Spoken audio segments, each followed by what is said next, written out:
Hello again, everybody, and welcome to the Belly There podcast. And yeehaw, the Bears and the Cowboys will bet on the lakefront this Sunday in America's Game of the Week. Can the Bears finally put one on the Cadillac board? We're going to preview that ball game, and we're going to give you some stats and just say, hey, Chicago, let's have a little patience. It's brand new. We're going to get there right after this.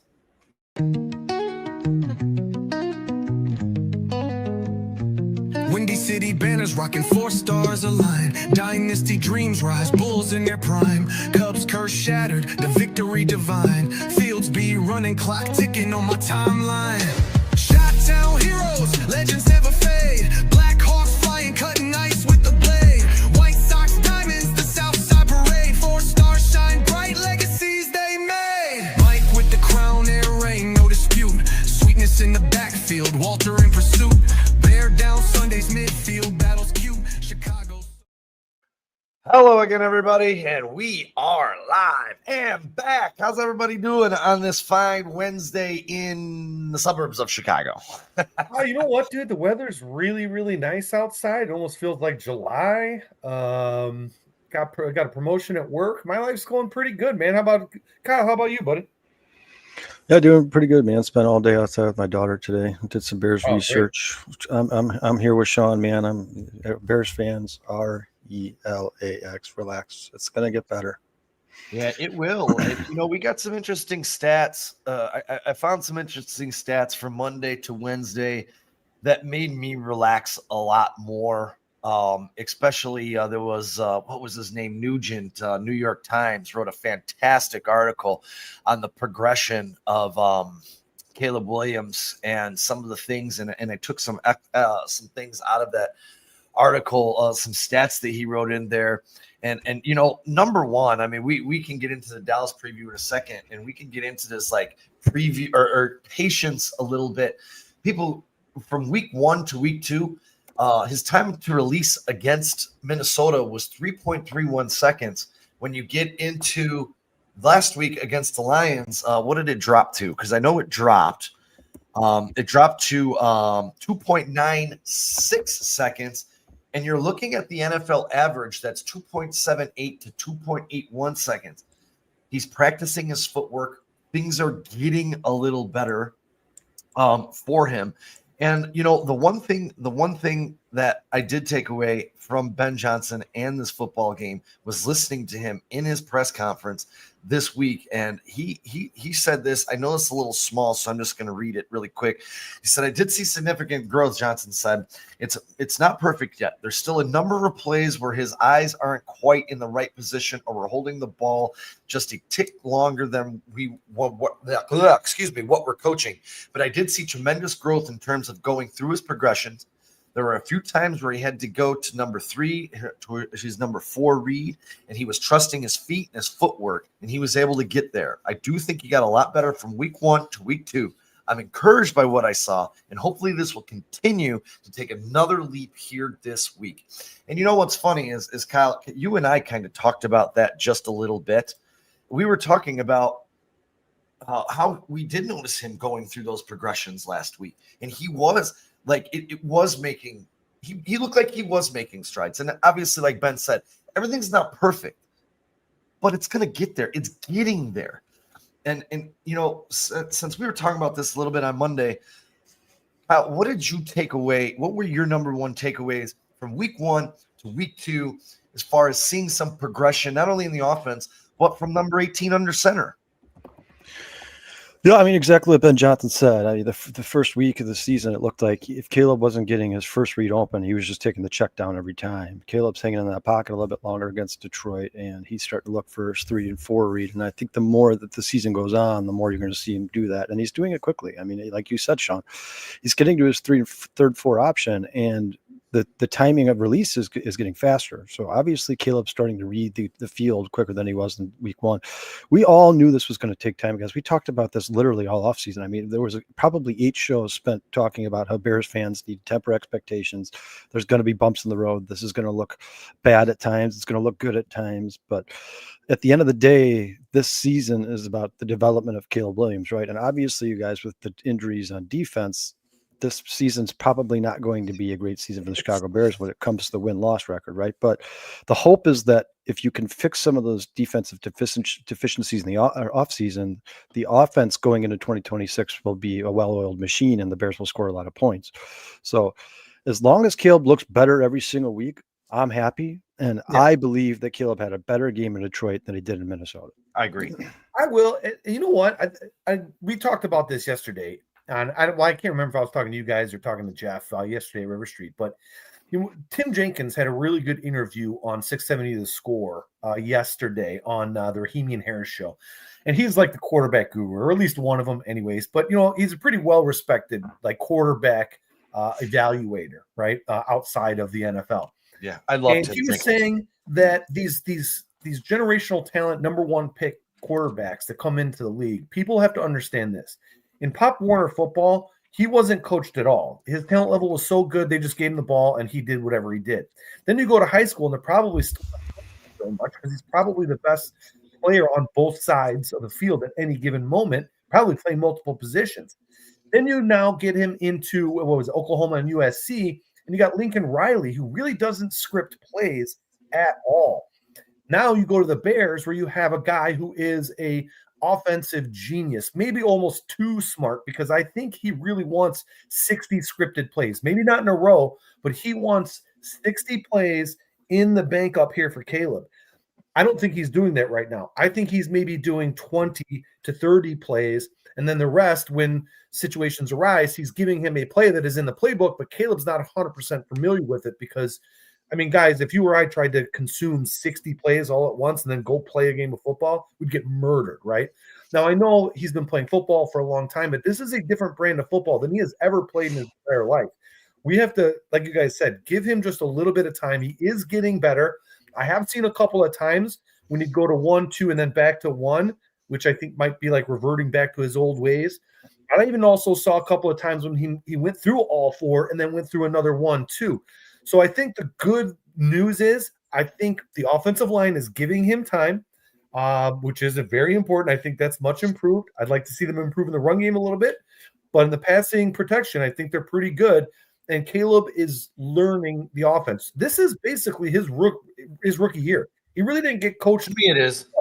At all. And I just read an article about how Schottenheimer is now on Eberflus's ass for such a bad defense and letting Russell Wilson throw the ball deep down the road. So if he can't coach a defense anymore, Eberflus clearly wasn't coaching the team.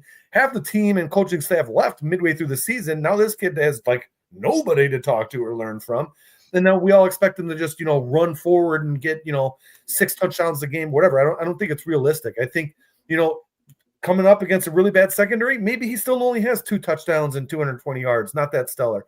But if he's learning and progressing, I want to see like week 8, week 9, week 10, 3, 4 touchdowns a game, maybe a couple of rushes. I want to see him really move the ball up and down the field. And you see flashes of it. He did it in the first drive, and that was fully scripted. We scored easily on that. So what do you think, Sean?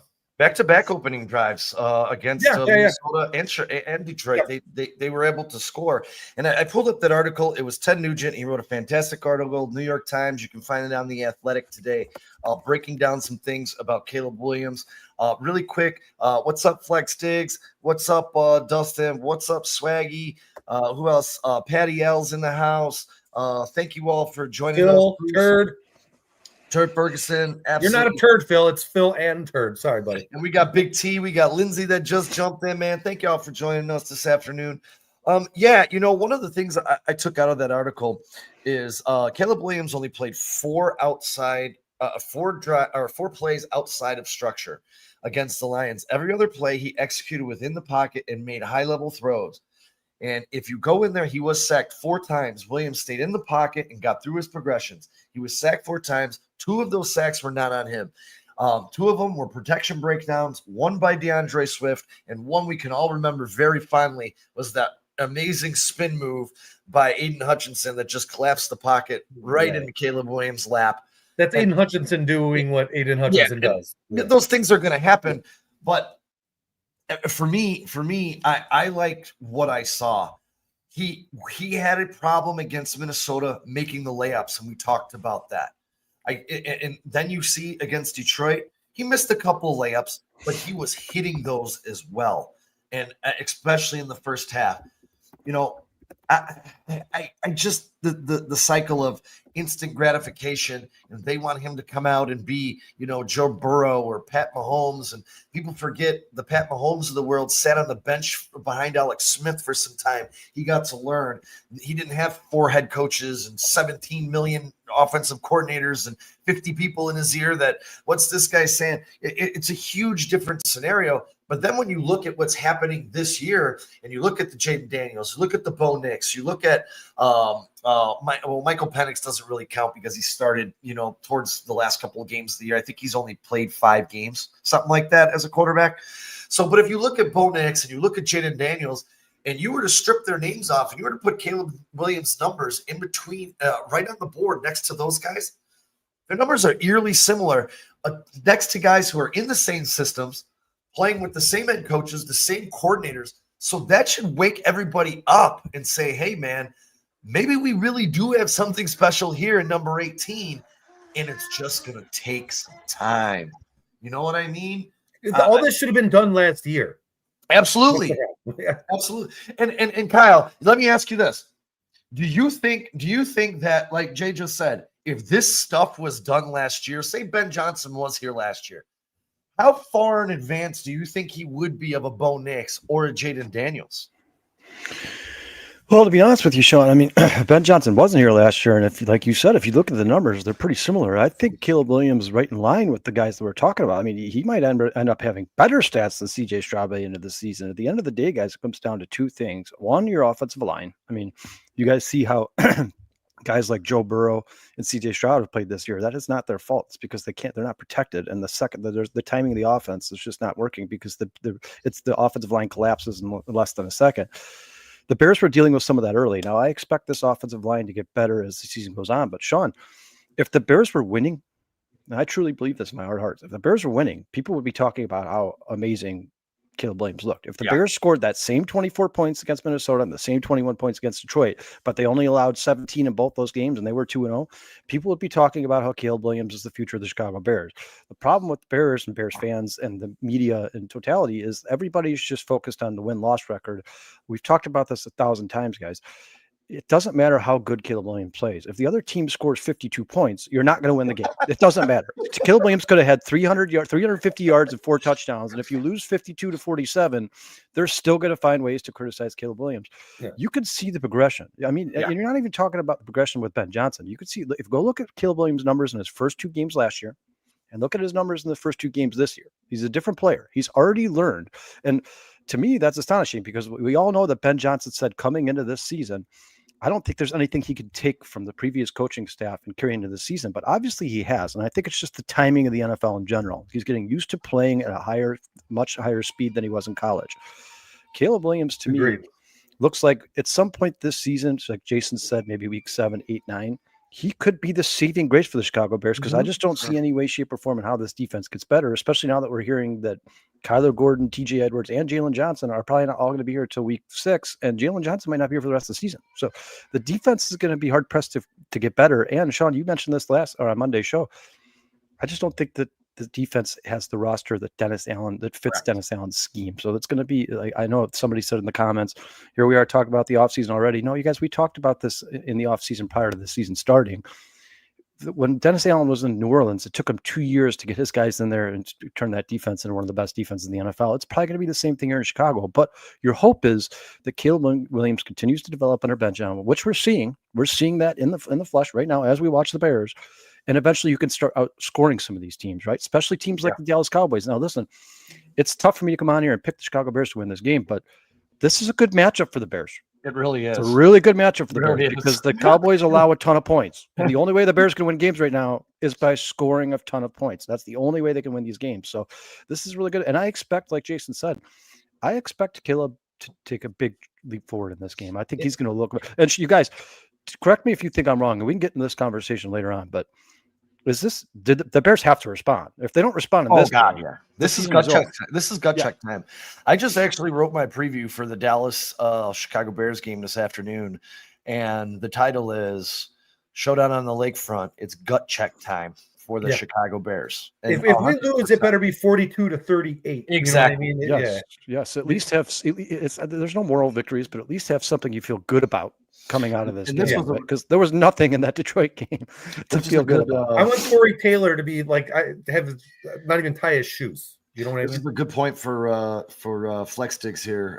Caleb was jumping around like a jackrabbit in game 1. He settled his feet down in game 2. We saw improvement there. I need to see the leadership improvement from Caleb next. I agree with that 100%. Yeah, Very good that's a comment. great observation and a great Very good point. And you know, for me, I think the next thing, and I actually really want to see this week, because we were able to establish the run, and the Bears before the game got out of hand. I mean, they were averaging 5 yards a carry. Things were looking really good. DeAndre Swift was looking powerful and running with just straight will, and I loved what I saw out of him. But now they have to start sustaining some drives, completing these 3rd and 4th down conversions, and help this defense out a little bit. Because And enough with the penalties on the offensive line. And I think that's another thing. I do think 3rd and 34 ain't going to cut it. But I still think that's going to get better. I mean, your boy Jay Olin Kreutz after the game on Sunday said it's going to take a while for these guys to be a little bit more cohesive. But he also did say he likes what he sees, and it's just going to take time. And if you listen to Ben Johnson, did you guys hear his press conference today at all? No, I didn't have a chance. Yeah, he said, my hope is that we're playing our best football by December. Yes. He knows this is going to be a long path, man. Like, you know, come December, I hope it's looking a lot better, because going into this game against Dallas, we're going to be missing some pretty key people, because it does look like, as Kyle just touched, we're going to have no TJ Edwards. We're not going to have Kyler Gordon. I don't know about Grady Jarrett, not that he's made much of an impact, but if you don't have Jalen Jones, I mean, your secondary is down to Tyreek Stevenson, Nashawn Wright, Nick McLeod, and Josh Blackwell. And oh my God, I want to hit myself in the head with a hammer, because that is awful. That's rough. And there are rumors that Stephon Gilmore is going to be brought into this building at some point, for at least for a conversation. Now, I'm not saying age is catching up to him, and he's certainly not going to be the saving grace for the Chicago Bears. But I like him a lot better than the names you just reeled off there, Sean. And I think the Bears are going to have to make a point at some point, move at some point, right? Because they're running out of depth too. Like eventually, they're going to have receivers playing corner if they don't add somebody in free agency. And T, I understand what you're saying. It's about the win-loss record, but look at Ben Johnson's first year as the play caller in Detroit. Like, you guys didn't make the playoffs. I think they ended up like somewhere around 500. Yep. But the point of that season was to see strides from Jared Goff in Ben Johnson's offense, and that's exactly what happened. And then when going into the next season, they started to look like a well-oiled machine, and they became one of the best, most powerful offenses in the NFC. And at the end of the day, I mean, Lions fans, great game for the Lions, no doubt about it. Great game. Absolutely embarrassed the Bears, but you guys still lost. Right now, Green Bay still looks like the best team in the division. So, I mean, the Lions fans are really happy about being second in the division right now. It's the Packers are for real, guys. I got bad news for you, because I hate to say that. You know that I hate to say that more than anybody in the world, but the Green Bay Packers are a legitimate contender in the NFC. No doubt about it. Just wait for Jordan Love to start throwing interceptions. Great, but if their defense keeps allowing 12 points, he can throw as many interceptions as he wants, as long as he scores 14. I'll touch on that. And even last year, they got the better side of the Lions. T's in the house. He's probably not going to like this, but it's actual fact. The Lions scored less points on natural grass last year. I mean, unless against the Bears, they obviously didn't in that second matchup. But that was in Detroit, though. That was not on natural turf. No, the on natural grass, that offense doesn't flow as much. I think they caught Detroit off guard. I want to see Green Bay match up against some of these better teams, because I still do think, albeit they are talented. Yeah, Josh Jacobs is churning. They have beaten the team that went to the NFC Championship and the Detroit Lions, who won the division and went to the playoffs last year. Those are their first two games, and they did it pretty handedly. Like, it wasn't much of a struggle. Is Washington good? Are they good? I think they're I don't think they're above average. I think they're Not above going to be average. good this week. I think they're above average. I don't think they're like an amazing. I certainly don't think they're going to the NFC Championship game. But I mean, and I agree with you guys. Maybe the Packers. This could just be the first 2 games of the season. People start figuring things out. The Packers. But all I can do is look based off of what I've seen, Right. and so far the Packers defense looks like one of the most dominant They defenses do. in the NFL. They do, and it sucks to say that because I like Detroit more than I like Green Bay. Well, here, I'd rather see Detroit win than the Packers let me win. ask you this, Kyle. Green Bay looks good. They look like a good football. Green Bay plays the Browns, then the Cowboys, then the Bengals, then the Cardinals, then the Steelers, then the Panthers. I don't think the Packers have a tough matchup until 11-10. No, when they could very well go 8-0, and they're playing the Bengals without Joe Burrow. There's a very good chance the Packers go 8-0. And Sean, like you said, the Lions aren't really all that good on grass. They're certainly not as good on grass as they are on turf. There might be a scenario in which they have to go to Green Bay in the playoffs because Green Bay is going to win a lot of games. Like Sean, if that's the schedule you just gave me is Green Bay's schedule, they're going to win a lot of football games. That's their next week, man. They're at Cleveland, they're at Dallas, at home versus the Bengals, at Arizona, at Pittsburgh, at home versus the Panthers. Then it gets a little bit tougher for them. Then they have the Eagles. Then they have the Giants. I guess that's not too tough. The Vikings, the Lions. The Giants can score points, dude. I mean, of course, the Packers, we all have to play the Ravens in the heart of our schedule. The Lions play them next week on Monday night. Where do they put it on the Packers schedule? The second to last game of the year, when it might not matter anymore for either of those two teams. Well, of Sean, course. if you look at that schedule, the only one of those games you could say, oh, that might be a tough game for the Packers is in Dallas. But I think Jordan likes playing in Dallas more than anywhere else in the world. Every time he plays in Dallas, he throws like 8 touchdowns, man. What about at Pittsburgh? That could be that could catch him. I hope you guys. I'm not better. advocating for the Pack. I want the Packers to suck. I'm trying to be unbiased, and from what I've seen through the first 2 weeks of the season, they look like a damn good football team. That's all I'm saying, and I hope that it falls apart.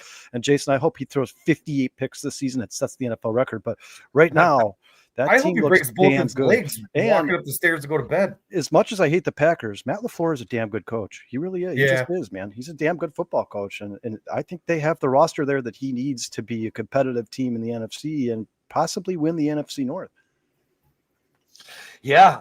And I do based on the schedule, think it's going to be, I just don't like the way, and I'm sorry, T, I don't like the way the schedule matches up for the Lions opposed to the way it does for the Packers to be able to win this division, especially when you say this Monday Detroit's traveling to Baltimore. That I can't give them a win there.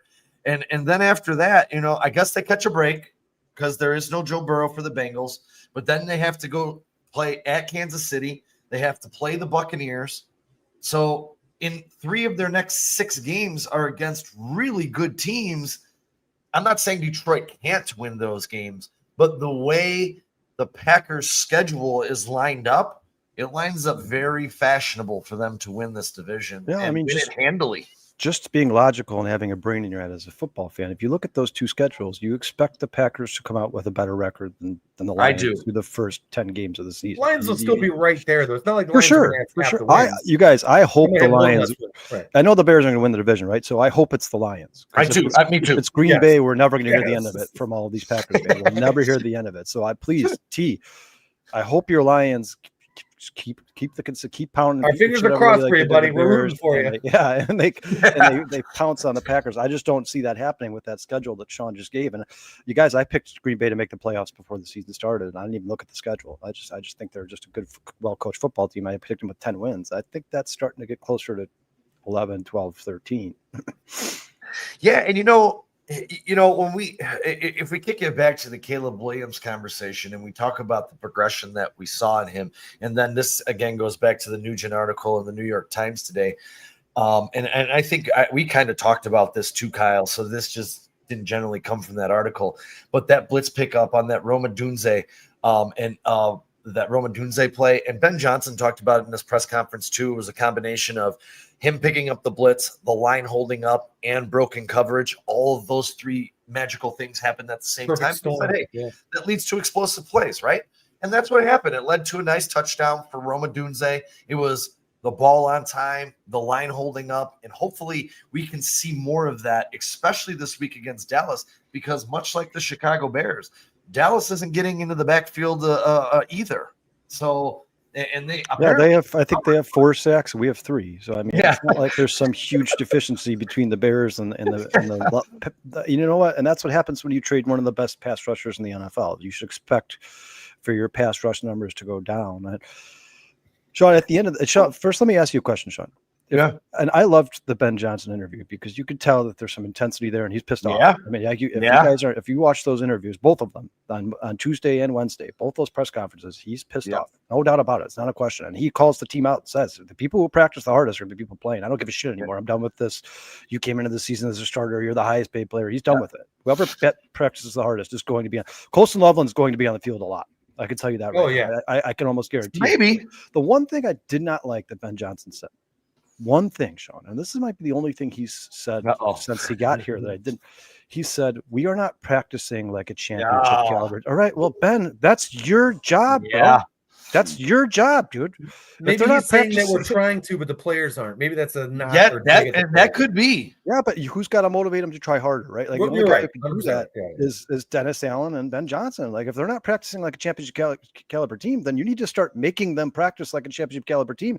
And even if it means affecting their paycheck, like, hey, you guys don't want, like DJ, you don't want to practice as hard as Luther Burden. Then we'll put Luther Burden out there. Your statistics will down, and your next contract won't be as much, or whatever.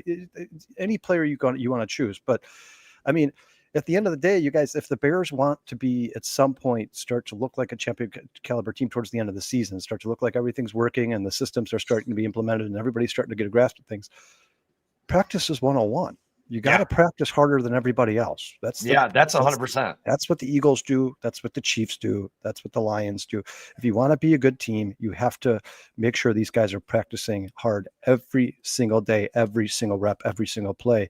And ultimately, that's up to Ben Johnson and Dennis Allen. So I was kind of flabbergasted when he put that out there. Like, I like it because he's almost like holding himself accountable. Taking direct shots. Yeah, like he's like, hey, listen, part of this is my fault. And I need to fix this. And he did say that too, Kyle, during the press conference. He did take accountability during that. Well, when asked about the 2 tight end sets and not using Colston Loveland and Cole Kmet, he was like, that is my fault because I did not have any of that in the game plan, and that's going to change. That's going to change. But I will say this. Statistically, over the past 2 seasons, because I looked this up, Detroit has been one of the better defenses. And I looked it up from a fantasy standpoint. Because I was trying to look for a new fantasy starting tight end. And Detroit has actually been one of the better lockdown defenses against tight ends. And maybe Ben Johnson knew that going into the game, so he left it out of his game plan. I don't know for sure, but I just know because I was looking at those stats and I was like, damn, Detroit. Because I have Isaiah Likely, and I was hoping he would come back because I have stupid Evan Ingram and he sucks. And then I started looking at it. I'm like, man, Detroit just doesn't give up fantasy points to tight ends. So then I started thinking, hey, maybe this was part of the game plan last week, why he didn't, because they're really good over the middle or whatever. They take them out of the game. I don't know. Apparently not good at guarding Roma. Yeah, they're not. Tight ends aren't good against Detroit because of Brian Branch. That's why they're not good against Detroit. That guy is an absolute stud. I wish he was the Chicago Bears so bad. And is C-Spags 007 here new? No, he's been here before. What's up, you've been here? Well, welcome back. I'm sorry I didn't recognize you. And I actually want to get to this because Erica is bringing up something that, oh, man. Erica, you got to stop changing your name on us, man. This is going to hurt me to say, man. I'm going to pull the stake out of my heart right now as I say this, but I never thought that this would be a possibility. Right. But I definitely see the possibility of DJ Moore being traded by the trade deadline from the Chicago Bears this year. And that breaks my heart to say, like a piece of my heart just shattered as I said that. But it's going to free up a lot of cap space. You can get a lot back for him, either in draft capital or players. I don't want to see him go either because I think he's a phenomenal player. But I think they drafted his replacement. I think you've got a guy right now in your 9th overall pick who's tearing up the field right now with 168 yards and 3 touchdowns. He's like a top 5 wide receiver in the league right now. If I'm DJ Moore, I'm thinking, dude, I got to start playing better because who's going to want to trade for me? You know what I mean? I'm going to wind up on Cleveland. Yeah, what you got, Kyle, on this? Yeah, Because this really hurts me, man. This Sean, kills me. if you came up to me today and said you got to pick one guy who you think's going to be a trade bait for the Bears at the trade deadline, I'm sorry, but that's going to be DJ Moore. Yep. I love DJ Moore as well, guys, and I think DJ Moore is still a very good player in the NFL. I just don't know how well he fits in the system. That's the thing. I just don't know how well he fits in the system. The system's all about getting people in open space, getting yards after the catch, which you would think would be perfect for DJ Moore. But I think of all the receivers on the Bears right now, he probably creates the least amount of separation of all of them. And right now, as with Caleb, in like the adolescent stages of this offense, you need to get him as many easy throws as you possibly can. And it seems like every single time he throws DJ Moore, it's just a very tough throw to make. And the more that happens, the less Caleb's going to throw to DJ Moore. Hey, it's funny that Erica says this because honestly, her comment right here is exactly what I thought would disappear with the new coaching staff, but horrible attitude, terrible body language. He seems like he's loafing a little bit on the field. I don't think he likes to block, and I think he likes to run his own route tree in his own fashion, and he doesn't want to run Ben Johnson. No, you have to cut here. No, What's you up, have Mikey? to What's up, James? What's up, Mikey? You know what I'm saying? Like, I think he wants to do his own thing, and that's not what Ben Johnson wants. You got to do my thing, you know? To Erica's point here, we were talking on the phone, and this is what I said to you. She goes, I don't think he ever got over Justin Fields being gone. I said this to you on the phone because those two were boys, man. And that really sucks that DJ can't get past it and realize that, hey, man, this is a business. And I actually went back and looked at when he was traded, and I should have sent that interview out in the group chat because he really seemed disgusted in that interview. Like he seemed angry, and I wanted to connect the dots a little bit, and it makes sense, and it sucks that you got a generational could be generational talent here under center. And you have this bad attitude. You're loafing on the field. I think it was against Minnesota. Was he sitting on the bench by himself again? Like, maybe he really doesn't want to be here. Yeah, and hey, you know what? Then, if you want Justin Fields, we'll trade you to the Jets for Garrett Wilson. Straight up. Yeah, and real quick, James says it makes 0 sense to trade more. Salary cap would never be allowed by the owners. But I think DJ Moore is one of those types of players where I think he could help a team so much. I think they'd be willing to take a big, huge chunk of his salary. If it's going to be a detriment for the team, you got to take a hit for 1 year, you know? You might have to, because I'll be honest, and we're all waiting for this. But if losing DJ Moore means we get more Luther Burden, that's kind of the direction that I want to go. Yeah, you know. Yeah, and Luther Burden looks like he's developing. He's actually, I see him involved more and more between game 1 and game 2. He played 3 snaps, and in one of them he was wide open. He was wide open. Like, dude, if he's open 1 of 3 snaps at 33%, I'll take that shit all day. Get Luther Burden on the field, man. Hey, and really quick, I'm going to shift gears really fast because Erica's on here right now, and she has been with us and going through this journey this entire year. But we got to give a big shout out to the Chicago Cubs, who earlier this afternoon clinched their spot in the hunt for October.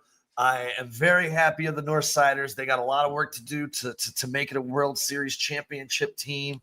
But in my heart of hearts, I'm not going to turn this into a Cubs show.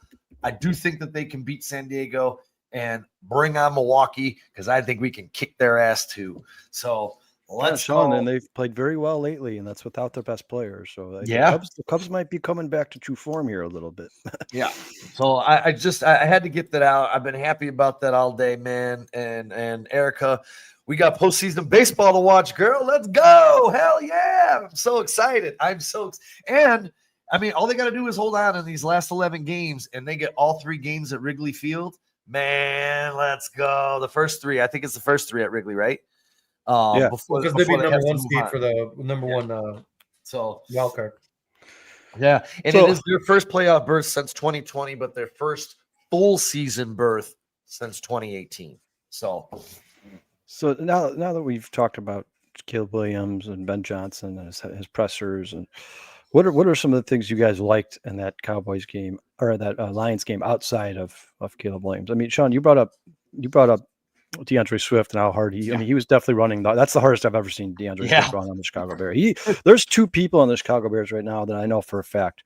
It seems like some of the guys, and I don't want to say give up on the team or kind of bringing in some of the habits, carrying them in from last year where they're just not playing as hard as they possibly can. DeAndre Swift is not one of those guys. No. That guy wants to win football games and he wants to be great. You could tell in the way he runs. But what are some of the things, the positives that the Bears could carry into Dallas on Sunday? Well, I'll be honest, and Kyle, I have to pat myself on the back because you know this, Jay. You probably know this about me too. I've been screaming this guy's name for a couple of freaking years. He's finally getting his shot, and Noah Sewell is taking full advantage of every opportunity that he's being given by this coaching staff. And again, against Detroit, I know the defense looked like a big pile of poop, but man, he still stood out on that defensive side of the ball. So Noah Sewell, he gets a game ball for me against Detroit. I'm really happy for him, and I'm proud of the performance that he's putting out. And honestly, he might be the best linebacker on this team. I don't know. You know, but I think Edmonds had a pretty decent game as well. I don't think he was terrible. I just don't. I think the defense is so bad; it's hard to look good on the defense right now because everybody sucks. Here's what I think, and you guys actually both made really good points with those two players right there, with DeAndre Swift and Noah Sewell. I think part of the developmental process, and I'm just spitballing here, and I may be completely off base, but I think when some of these players start seeing some of the progress that these guys are making because they're following and buying into Ben Johnson's system, that's when you're going to start seeing more guys buy into it. I personally, I'm not very happy with the penalties on the offensive line. I think they're killing drives and they're killing this team right now. But I think that's something that can be fixed. That's probably the easiest thing to fix in all of football is just don't jump off before the ball is snapped, right? So I think if that starts coming along, I'm happy with the protection. You know, we were talking about, and you might bring it up here, Sean, in a little bit. So sorry if I'm stepping on your toes, but Theo Benedette doing really good. There is some development, which I don't think we saw that last year. I don't think we saw any development with anybody. I really am kind of upset with Montez Sweat. The guy's making a buttload of money, and he really hasn't done much. Now, I'm not saying he's not trying or whatever, but you got 0 sacks. Dio's got 1. The guy who never gets a sack has already got 1. So, there's definitely huge room for improvement. But I would say I'm overall the aggregate for the offensive line I'm happy with, and I'm happy to see players like being developed. You know, it's just development is a time thing. It's not a right now thing. Yeah, you certainly can't be disappointed in the performances of DeAndre Swift and or Roma Odunze. I mean, listen, DeAndre Swift obviously had a very quiet second half, but that was all game script, guys. I mean, once you're down by 35 points, you ain't gonna be running the ball up the middle anymore. And I agree with everybody in the chat here that's saying he's just kind of a one-trick pony. He is better in space and catching the ball and going around the outside of the line, the tackles, but the few opportunities he had on Sunday between the tackles, he looked a lot better than he did in years past. And I think that's just he hit the hole hard. Yeah. And I think it's just a sign of improving the offensive line up the middle. And like Sean said, to Olin Cruz's point, like these guys, the more they play together, the better they're going to get, no doubt about it. Even if their ceiling is only so high, it's still better than they've been playing, and you'll take better every single week, right? And I think there are a lot of positives for this Bears team and implementing a new system. What we've seen from some of these guys, a lot of it, like Tyreek Stevenson, like Erica brings up now, is awful, and I just don't see any way to fix it. But there are things that I think the Bears can grow and improve on and can become a much better team going forward. And that's better than some teams can say. Like, I don't think the Saints are going to get much better this season. I don't think the Browns are going to get much better this season. But at least the Bears have like a light at the end of the tunnel. Hey, what's up, Paul Martin? What's up, Paul? Man? Is he new? Is he new? Are you Paul, I'm sorry. Paul, let us know if you're here before. I appreciate you joining the show here, man. Yeah,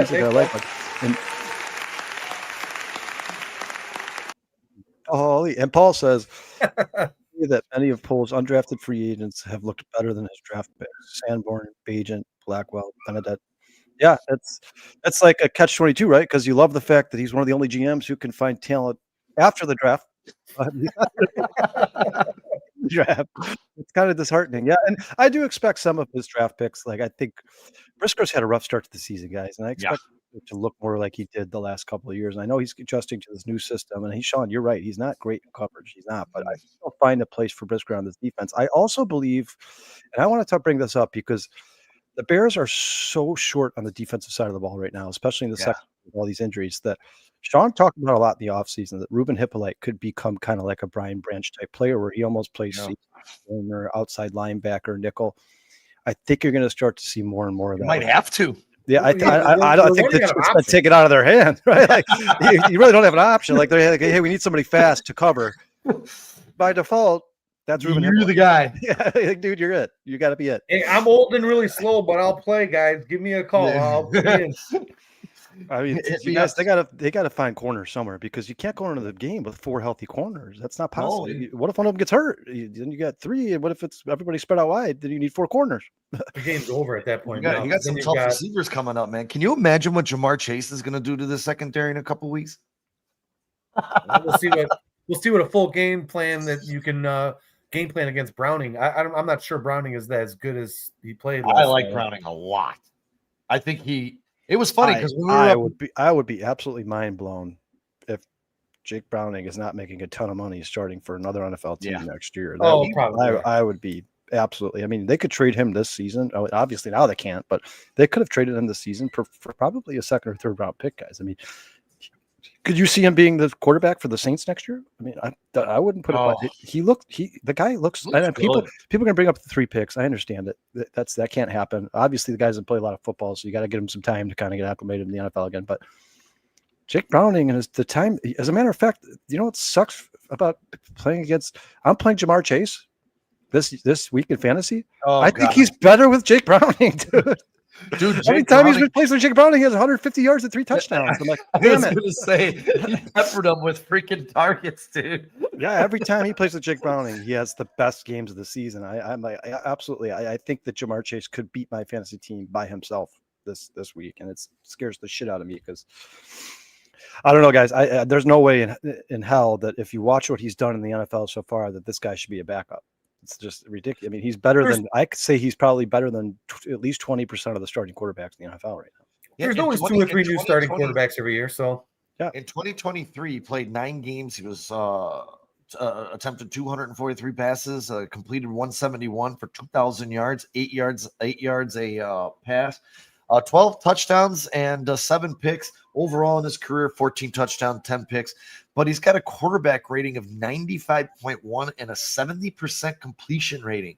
I mean, Caleb, that's pretty solid. Yeah, so in his first year ever, if he had played the full season, he was on pace for 4,000 yards. Something a Bears quarterback has never done, and that was his rookie season. I mean, Jake Browning is legit. I mean, he's for real. And people keep thinking that the Bengals season is over.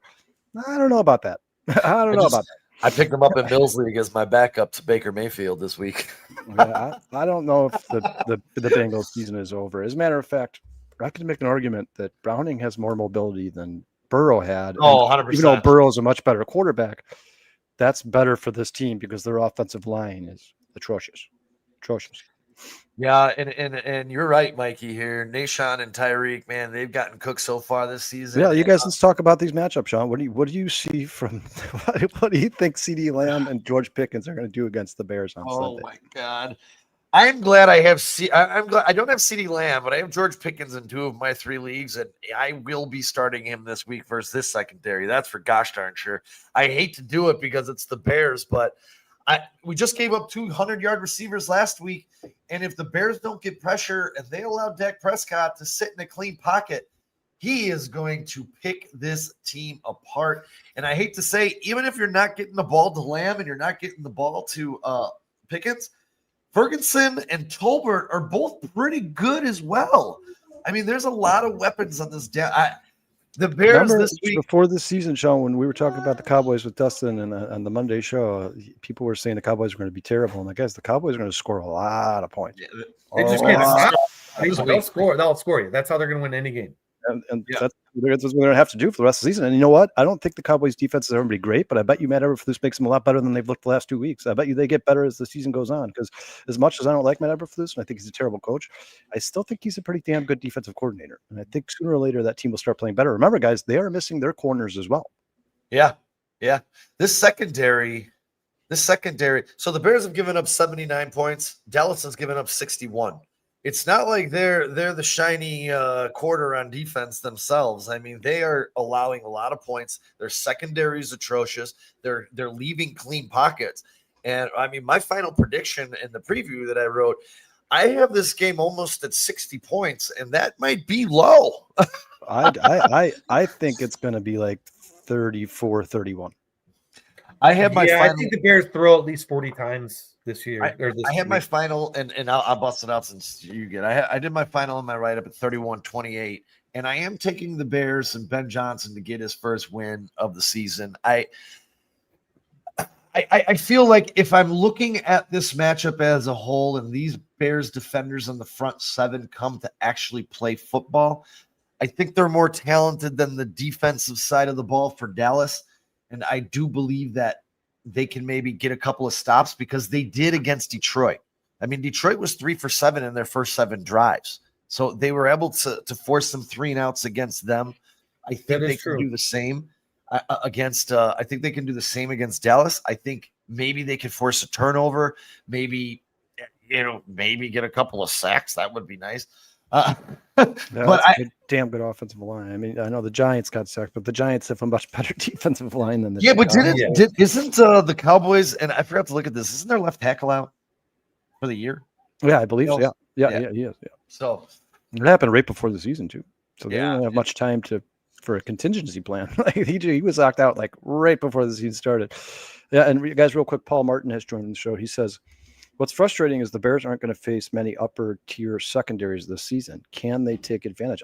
And Paul, we talked about this earlier. I think that the more the season goes on, the further we get into this season, the more that Caleb Williams starts to grasp Ben Johnson's offense. I think they will start taking advantage of playing some of these weak secondaries. I love this by J2K. Who wins a WWF match between Stevenson and Pickens, and how many rounds they go before one is ejected? That is an interest. Both of those two have a couple of screws loose. That is an interesting matchup this Sunday. But is Stevenson going to be on him, or is Stevenson going to be on Lamb? I mean, Stevenson's unfortunately, their best cornerback right now. I don't know if he is. I mean, Stevenson has given up this season a perfect 158.3 pass rating to opposing quarterbacks. Now, listen, you guys, Jason, I want to know what you think about this, because Sean and I talked about it a little bit on the phone, but we've seen Stevenson play better than this. We know that he's capable of playing better than this. So do you think it's like he just doesn't give a shit? Or do you think it's like he's adjusting to Dennis Allen's defense and he's just growing pains and he just is kind of trying to find his place? But because to me, like when he allowed that second Amon-Ra St. Brown touchdown, the easy one, the one that was I think it was the one right before the half when the ref screwed up and gave the Lions extra time, of course, because they're playing the Bears, so the refs are going to screw something up. And he allows the touchdown, and this was his reaction. And he walks off the field. Like, dude, you got to be more upset than that you are just basically like playing thin air. I mean, you got to be upset yourself. Do you not expect more from yourself?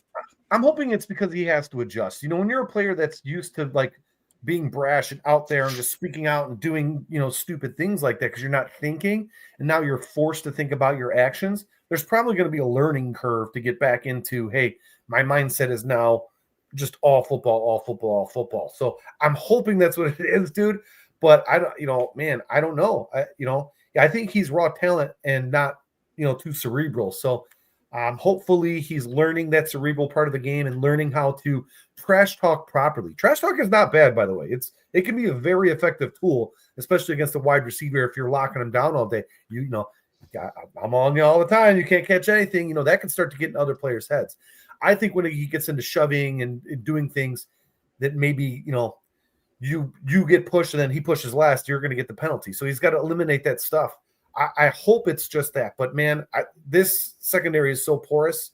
Kevin Byard is probably the best player, altogether back there. But he's a safety, so I don't know how much impact he can really have against wide receivers. So, man, I don't know. It's got to improve, though. Honestly, I want to see the same rate of progression with the Bears offense. But the defense, I need a much bigger step up this week. Yeah, and the problem with the defense is I just don't think they have the personnel to get better because they're missing. I mean, you guys, let's face it. We were all offseason. We talked, and real quick, I want to address this comment here. Relentless We're missing like 5 starters. He says, that's my point. Where's the pride? Where's the energy? Where's the give a fuck? I agree with you, Relentless. That's like, it point. Just seems to me like they don't care that they just got embarrassed in Detroit. Like that's this whole week of practice, the Bears coaches need to preach. this is your name on the back of the jersey. You go out there and show another embarrassing moment like that, then you obviously have no pride in your family, your name, you're playing with the Chicago Bears, seeing the center helmet. But yeah, I mean, you guys, we talked all offseason. We talked about the Bears outside of Montez Sweat, who obviously has had a disappointing start. Our favorite players on the Bears defense were Jalen Johnson, Kyler Gordon, TJ Edwards, and we liked what we saw at Austin Booker in the preseason with 5 sacks in 2 games. And here we are without Jalen Johnson, Kyler Gordon, Austin Booker, and TJ Edwards. I mean, this is, Sean, correct me if I'm wrong, this is worst case scenario for the Bears defense. Yeah, it is. And I was actually, when you guys were talking, just looking at these defensive numbers, the Cowboys rank 30th against the pass. The Bears rank 28th. Rush defense. We got the edge. In rush defense, the Bears are, excuse me, was this pass defense? Sorry, excuse me, pass defense. The Bears are 22nd. The Cowboys are 30th. Total defense, Cowboys are 30. Bears are 28 through 2 weeks. Rush defense, God damn, the Bears are terrible. yeah. The Sean, Bears Sean, are Sean, 27. I hate to interrupt you just real quick. Have you guys ever seen this name before? I don't think I've ever seen this name before. Who is it? D-Cham? D-Cham? Tom Wookie. D-Cham? No, I have not. Last time almost had a 50 burger put up on y'all head. I don't know. Yeah, it was disappointing, D. It was definitely disappointing. I did not. I said on the Wednesday show last week that the Lions would win by 2 touchdowns. I didn't expect them to win by 4 touchdowns, 5 touchdowns. I can tell you that. Yeah. Sorry, Sean. Continue. When No, both teams put in their backup quarterbacks because the game is way over, it's bad. Yeah, that's bad. well, I think the Bears. I'm looking this up because didn't we? Maybe that was 2 years ago. We didn't go to Kansas City last year. That was 2 years ago that we went. Oh, by the way, real quick, Kyle, I looked it up. Tyreek Stevenson is 156.3 against quarterbacks. That's his quarterback rating.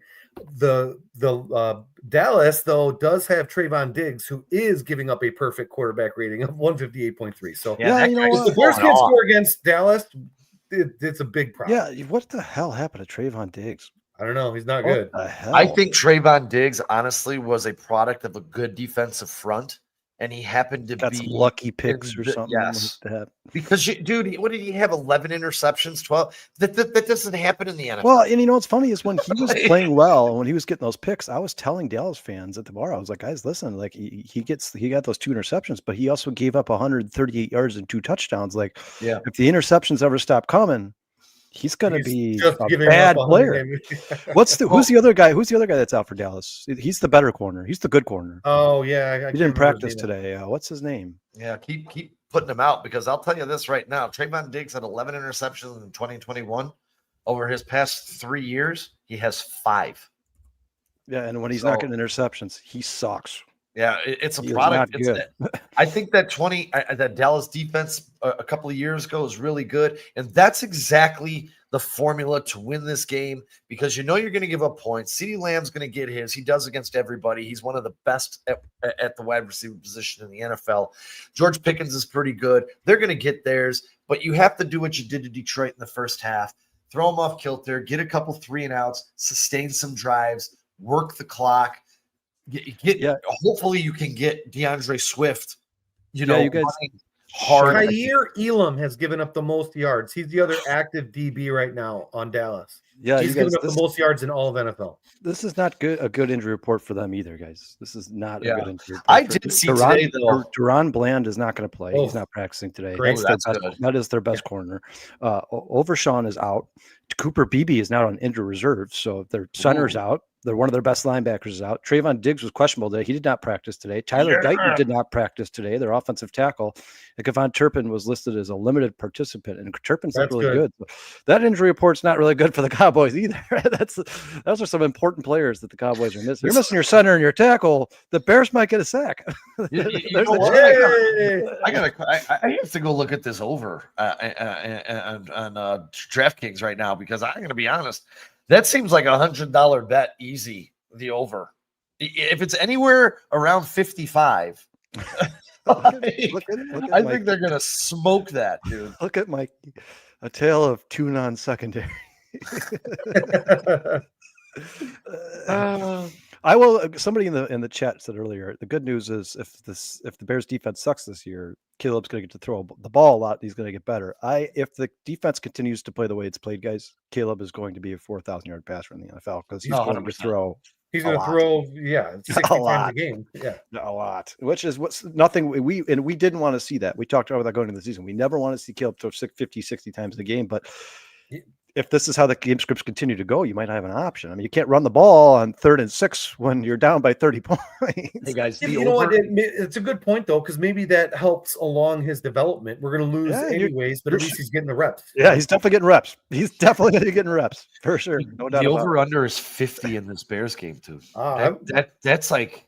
That's a gimme, dude. That's we're saying this and watch it be like a 10 to 14 game. The defenses show up. They take pride in the ass whippings they just got. It's 7 to 10. That would be. Sean, can you continue with the? You got more of the stats there for the Cowboys and Bears because I want to see like where we could talk about maybe where we could take advantage. Well, the run defenses both suck as well. Bears are giving up 148 yards on the ground, and the Cowboys are giving up $121. So we have them slightly in the pass game, and I think that's skewed. And I don't even know how that's skewed because the Bears got smoked last week. But Dallas is week 1. I know because I have Dak Prescott on my thing. He only had like 4 fantasy points or 5 fantasy. No, I'm points. talking about their pass defense. The Bears' pass defense. Oh, Bears. Yeah. Oh, yeah. Somehow they're they did play JJ McCarthy. Yeah, I guess that's that guy true. sucks, dude. He threw 6 times. That's why they're doing. Hey, watch. Did JJ McCarthy win the offensive player of the week in week 1? Yes. So the Bears are responsible for the first 2 offensive players of the week. Oh God. Yeah. Jared Goff won it today. Yeah, I think the Bears have to take advantage of this defense is in the passing game, and I would still like to see the Bears establish the run and stay committed to it and try to, even if it's 3-4 yards a carry. We've talked about this in the past, especially like last year. Like you have to stay committed to the run, and we saw, like you guys saw the Texans on Monday night. Yeah. They were averaging like 1.2 yards per carry, and they never stopped running the ball because it was a close game. They just kept running and running and running. Right. And finally, Nick Chubb broke out for that touchdown at the end of the game there. But I think the Bears, you can't. I don't want to see Caleb drop back 50 times. I want to see the Bears continue to try to look like a balanced offense. Now, if they get down like they did against Detroit, obviously the option's out of their hands. But I think that this game's going to be close, and I think it's going to be a situation where the Bears can run the ball on almost every single drive.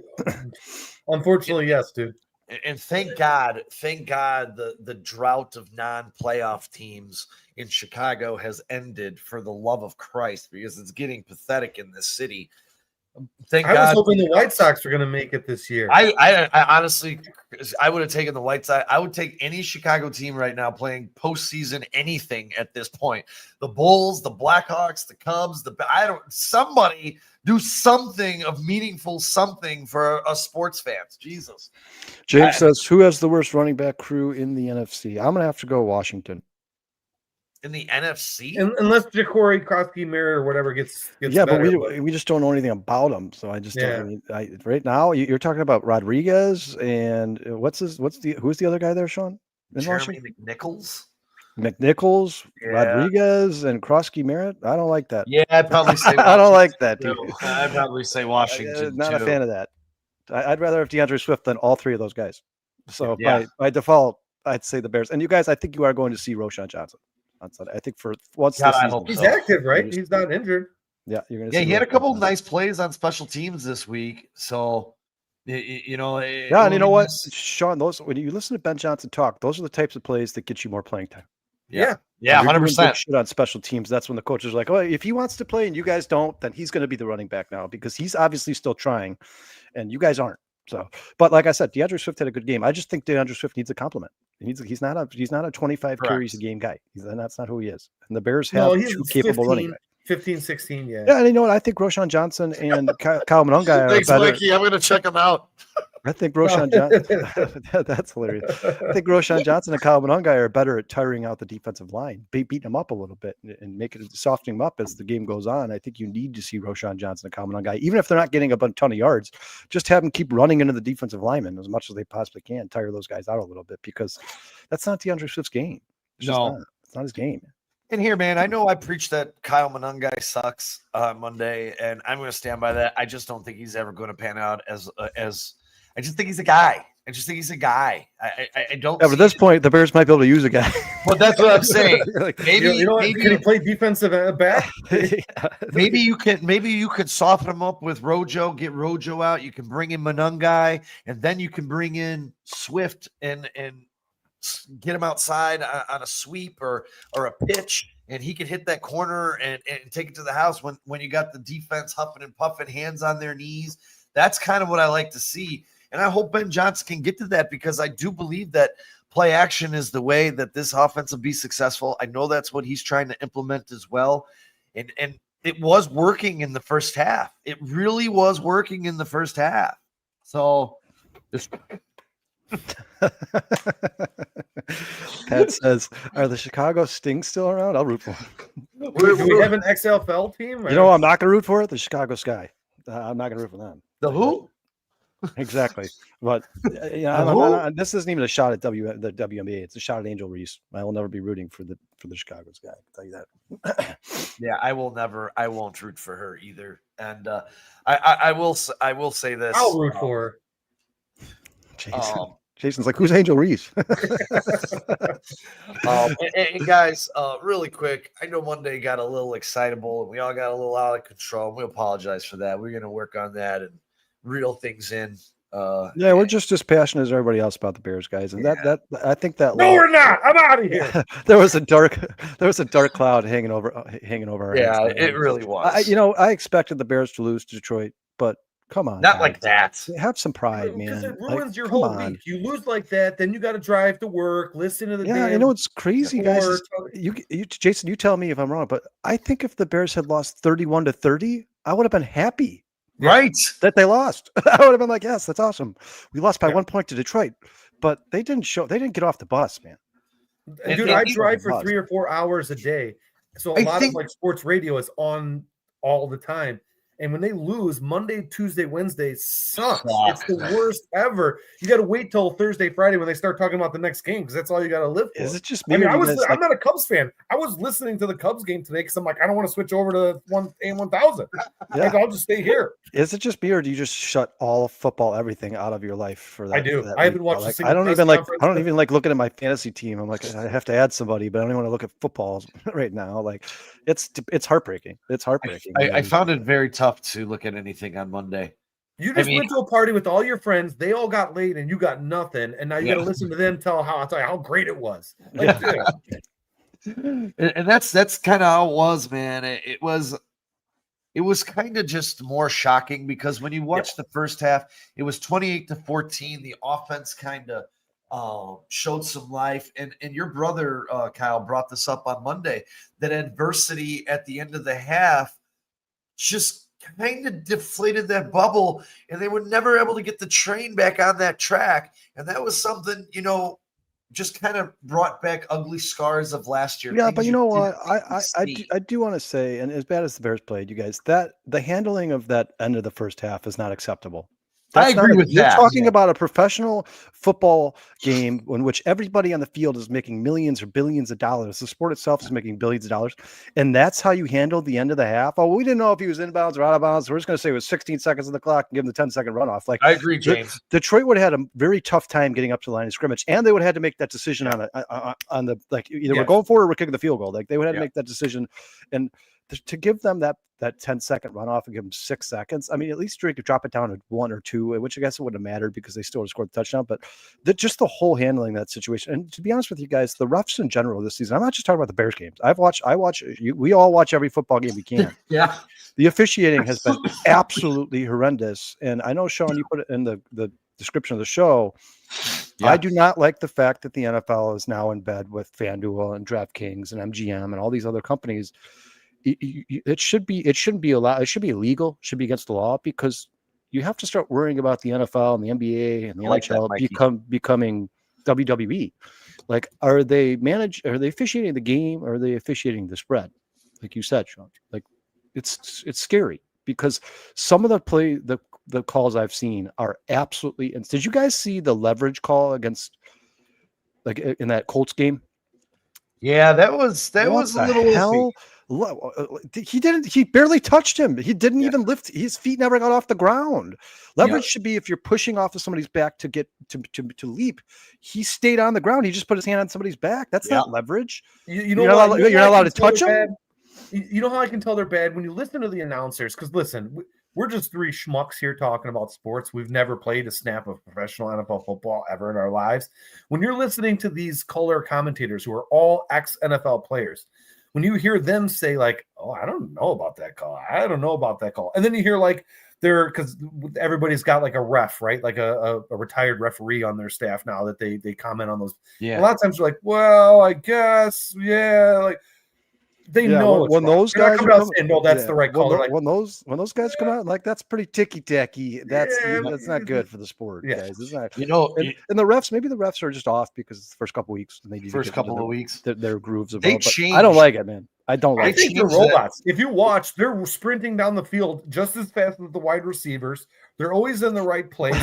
They're never tired. Have you ever seen one sweat, dude? I think they're programmed. AI. Yeah.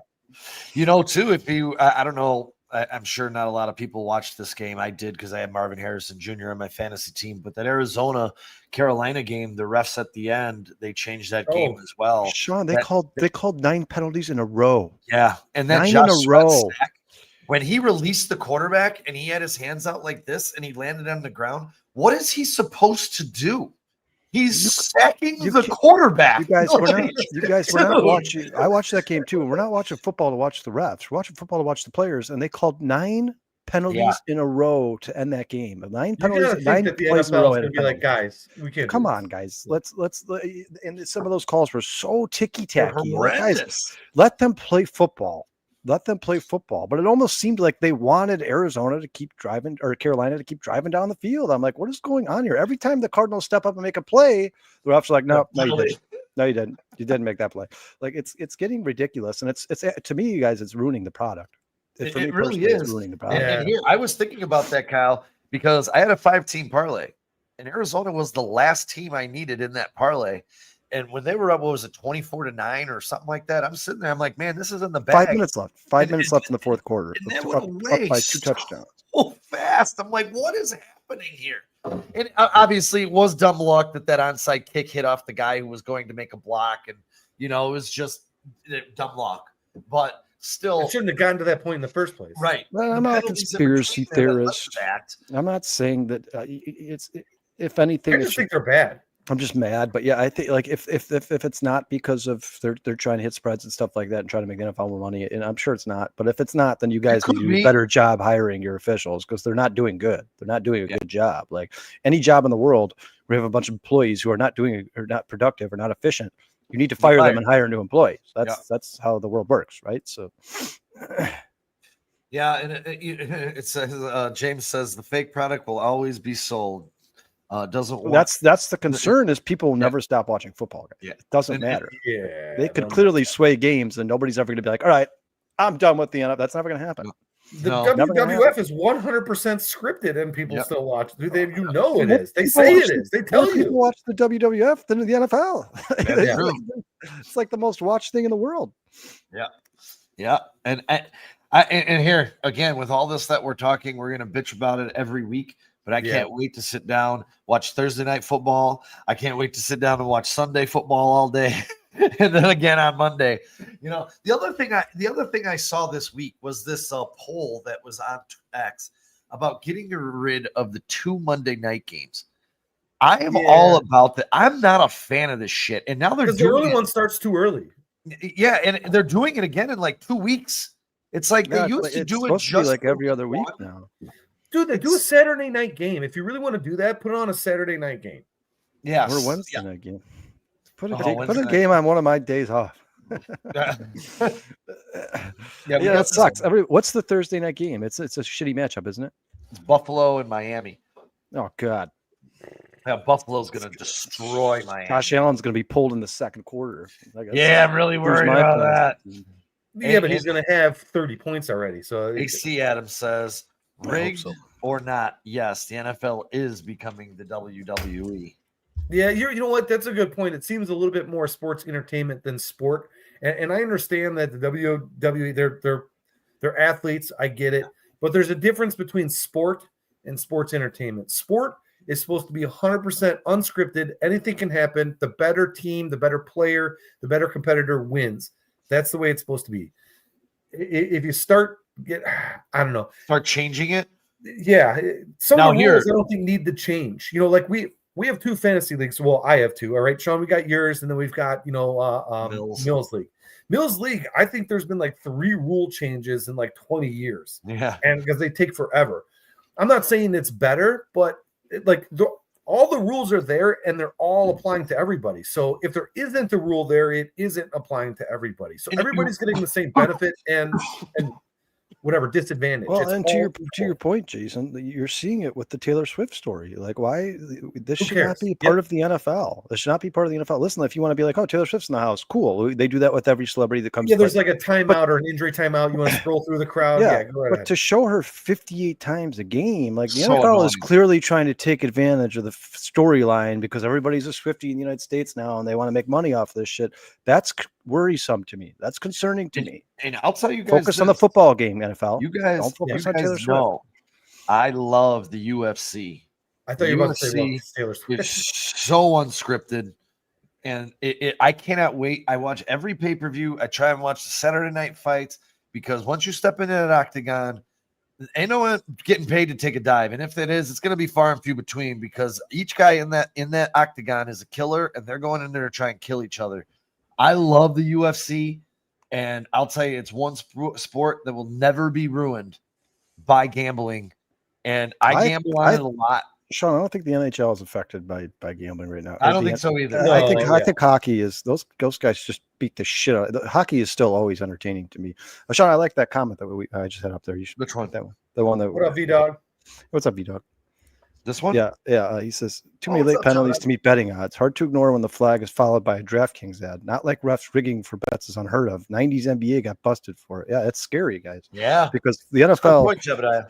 the NFL to me, and I know people can call me pathetic to whatever you want, but to me, it's like a stress relief. It's one of the most important things in my life. I love football and I love fantasy and I love everything that goes into football and being a football fan. And if that's the case, losing the NFL would crush my soul. So It like, would. Oh, yeah. It would. I don't think you see. look at Pat's comment. I know. I love it. I love it.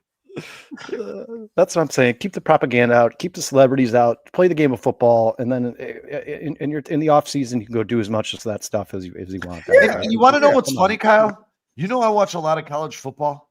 I don't see this shit on Saturdays, man. Yeah. I really don't. Because you could never convince kids to not to Right. throw a game. That would never happen. They're like, no, I want to make it to the NFL. I'm going to score my 3 touchdowns. I hate to do this, but think, Kyle, you're not going to really. I just you brought weren't that around. up, V-Dog. The 85 Bears, like every player on that team was basically a celebrity. They drank, they smoked, they went out to bars and got into fights on purpose. They loved the camera. They were never turned down an ad, never turned out. They were making a Super Bowl win victory song before like the playoffs. I will tell you this. They were still very much about football. And there's tons of documentaries about it. When they were practicing hard. They were Besides when they went to Miami. yeah, right. But it was still about football to those guys. When you listen to a lot of those old timers talk now, they still talk about, look, I hit a guy hard. I wanted to be, I don't really hear that a lot from players anymore. I never hear a player like, No. I just want to hit dudes hard. I want to knock him out. You never hear that. As a matter of fact, if you listen to Travis Kelce's interview right before the season started, they said, what's going on? How come you're not the same player you used to be? He said, I will admit that some of this off-field stuff, some of the celebrity stuff has taken my attention away from the game of football. Like, that's not acceptable, Travis. That's not acceptable. You are paid to do a job. The fans are paying thousands of dollars to come watch you play and win football games. If that's the case, that the off the field stuff is taking your attention away from the game, then you need to stop the off-field stuff. Like, I think the same could be said about Ian Happ in that podcast, because since the podcast started, he's not the same player. Well, we do have, we're going to talk about this on Saturday. Everyone tune into the Northside 9 because one Ian Happ has had a resurgence over this past 6 weeks. Hey, Sean, you talked about this before, and Kyle, you just made me think about it. how the price of tickets and going to a game, we can kind of do it. We're doing okay in our lives, but Yeah. think about all the people that are being alienated away from being able to go to a game, because not everybody can just throw down $500 for a ticket, or $200 for a ticket where, like, if you have asthma, it's too high, you can't go up that high, and you can't buy a jersey anymore. Like if you have a family of like 4, right? It's you, your wife, and 2 kids. $2,000. You got 2 boys. They want jerseys because they're Bears fans. They want to go to a Bears game. You're spending like $1,800. That's like practically a vacation at that point. Jay, remember when we were $300 for a parking ticket, dude. Remember when we down were payment on a car. Remember we were traveling every year to a game, Jay, because it was cheaper to fucking travel than to go to Soldier Field. Yeah, that's insane to say that. We traveled to Dallas, we traveled to Miami, and we're like, man, this is cheaper, and we're sitting closer. And you guys, as much as I want to see a new stadium in Chicago or in Arlington Heights, we're going to pay for that shit too. Oh, we're going to be priced out. We're going to be priced out. When they were playing at Memorial Stadium at U of I think the ticket prices were still the NCAA prices, because they did not want to alienate the students. I remember we went to a game there. It was like $35 or something. It was like, what am I talking about? What am I talking about? 4-star Chicago sports will be in the press box. We don't have to worry about it. Dude, and it was like literally 85,000 people in the stands. It was jam-packed. It was amazing. Probably one of the funner games I've ever been to. And it was the cheapest game I've ever been to.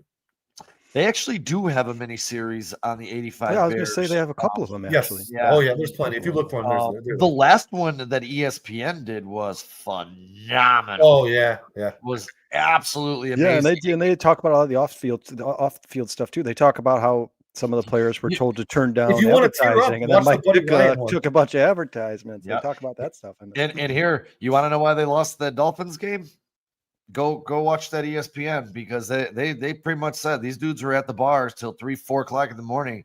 They did not give a shit. They were partying, kicking it, went into that game and got de-pantsed, and then went and made a Super Bowl video. How about this, guys? James Christo just paid over $1,000 for 2 Bears games. Yeah, dude. Hold on, who did that? James says here, $780 ticket for the Bears game against the Eagles and a $320 ticket against the Commanders. I guess I am still a Bears fan idiot. Yeah, I mean, James, we're right there with you, dude. It's not like we paid $500 out the door. I mean, between parking, the ticket, and beer, food, all the shit. Yeah. I mean, we were in each $500 for the home opener. I mean, it's not getting cheaper. Dude, a home opener against Green Bay. Dude, Jay and I paid $600 a ticket for that 100-year anniversary. Remember that shit? Yeah. And it was the worst football game I've ever watched. It's that football back 10 years, dude. Maybe 100 years at 10-7, just sitting there yawning in your seat because absolutely nothing was happening in that football game. Look at Relentless Mikey. I love it. I absolutely love it. 4-star Chicago Sports, brought to you by. Let's see. Never paid enough for great tickets, but unlike baseball, hockey, or basketball, I might be crazy, but I prefer watching football on TV. Yeah, you know what? I do prefer watching football on TV. And if I didn't have this long streak of going to home openers, I probably wouldn't go anymore, because I find it less enjoyable at the stadium, and I like to be able to rewind when I miss something. And when I go to the bathroom, I don't miss a 70-yard pick six, because I'm in the bathroom for 7 hours trying to take a leak. So, waiting in line, dude. I missed it because I was waiting in line, and then had to go to the other side of the stadium to get a cocktail. Dude, I was and then the getting home part is it's very long. It's a very long, exhausting day to go to a Bears game. I felt like I was driving home from Minnesota. Yeah. Well, anything else you guys want to say about the officiating before we? No, we can get the robots. I want to do my score prediction. Jason, did you give yours already? I'm going to give a little Dallas. I did not give mine for Bears Dallas. I don't know if the Bears maybe hit 30, because I think there's still probably a few hiccups, but I do think they're going to hit 28. So I'm going to say Dallas, unfortunately, pulls this one out of the bag. They're going to win 32-28. 32-28? Yeah. Okay. Yeah, this is probably just as a biased Bears fan, because like I said, guys, I think if the Bears don't respond in this game, you could pretty much wrap the season up and get rid of it, because how embarrassed they should be about Sunday against the Lions, this is the time you have to respond. Like the Bears have to go out there, and you're at home, and you're gonna have the crowd at your back, the crowd noise. And we heard Ben Johnson talk about in his presser about how he needs the crowd to be loud because Dak Prescott uses cadence as a weapon. Like, I think the Bears do end up winning this game. I think they squeak it out. I think I'm gonna go, like I said, Sean, I think you're gonna be over that 50. I'm gonna go 34-31 Bears. 34-31. Right on, dude. 34-31 Bears. Because I think this is one of the rare matchups where Caleb Williams is going to be able to operate behind in a relatively clean pocket for most of the game. Especially if Theo Benedict plays. Yeah, you pointed that out, Kyle, a little bit ago that Dallas has one more sack than the Bears, or one less sack. One more. One they more. have 4. We have 3. Yeah, so they haven't had any ability to generate any kind of consistent pressure. Their secondary, as we went over their injury list, seems to be very vulnerable. I think another big day out of Roma Dunze. Hopefully Luther Burden is practicing his ass off. He's getting on the field. Maybe we'll see DJ Moore wake up a little bit. But as I stated a little bit ago, I think the defense tightens up just enough, maybe creates a little pressure, forces a takeaway, gets a key stop, that'll be their path to victory. I also do think that the Bears, I want to keep CeeDee Lamb and Dak Prescott off the field. So establish the run up the middle, pound that rock, run the clock, make some big plays if you have to, but basically do everything you can to run the ball, run that clock, and keep them off the field. Because against this secondary, I think they're going to score fast, and that's going to keep our defense back on our defense off the field, our offense on the field, and it's going to snowball like it did in Detroit. I think Bruce went too far here. He said Cairo Santos game-winning kick. Take it easy. Take it easy, buddy. If it's a 12-yarder. Hey, Bruce. Bruce game-winning extra point attempt. Bruce has the Bears winning. I'm Obviously. with Bruce. I have the Bears winning this one 31-28. I think it's going to be 28-28 late. Bears are going to move that ball, get in a comfortable spot for Santos, hopefully inside the 30. And he kicks. And Moody's going to hit him in the knee with a pipe while he's on his way out. Moody's going to kick the game-winning field goal. J2K has the Bears 37, Cowboys 487. Yeah, and player of the week too, the third in a row. You guys are right. We did forget to get to this before, so we're going to talk about this really quick. If Ben Johnson was really serious about putting his best players, 15 snaps for Theo Benedict against the Lions, 0 hurries, 0 sacks, 0 penalties, 81.2 pass blocking grade. Braxton Jones, I mean, you guys are watching the same thing I am. This guy has just looked abysmal. He doesn't even look as good as he did years past. No. He didn't look very good in years past. And he looks worse than that. Yeah, it looks like maybe that's coming off the injury. But I don't care. And you know what? I don't think Ben Johnson should care either. I don't care if this is the injury or not. I don't give a shit. If Theo Benedict shows time and time again that even if his pass blocking grade's not great, it's better than everybody else's, then he needs to be on the field. You told us before the season started you're going to put your best 11 out there. If that's Theo Benedict, then put his ass out there. Yep. And look, if they have the same, let's say, they wind up having very similar stats. One's not necessarily much better than the other. You're going to choose the one that's going to fight more and going to work harder and try to learn more, spend more time reading, with his head in the playbook and, watching film. That's the type of guy you want. And when you reward those guys, like I was saying earlier, hopefully it has a trickle down effect. Like, oh shit, this guy was on the bench 2 weeks ago and now he's starting.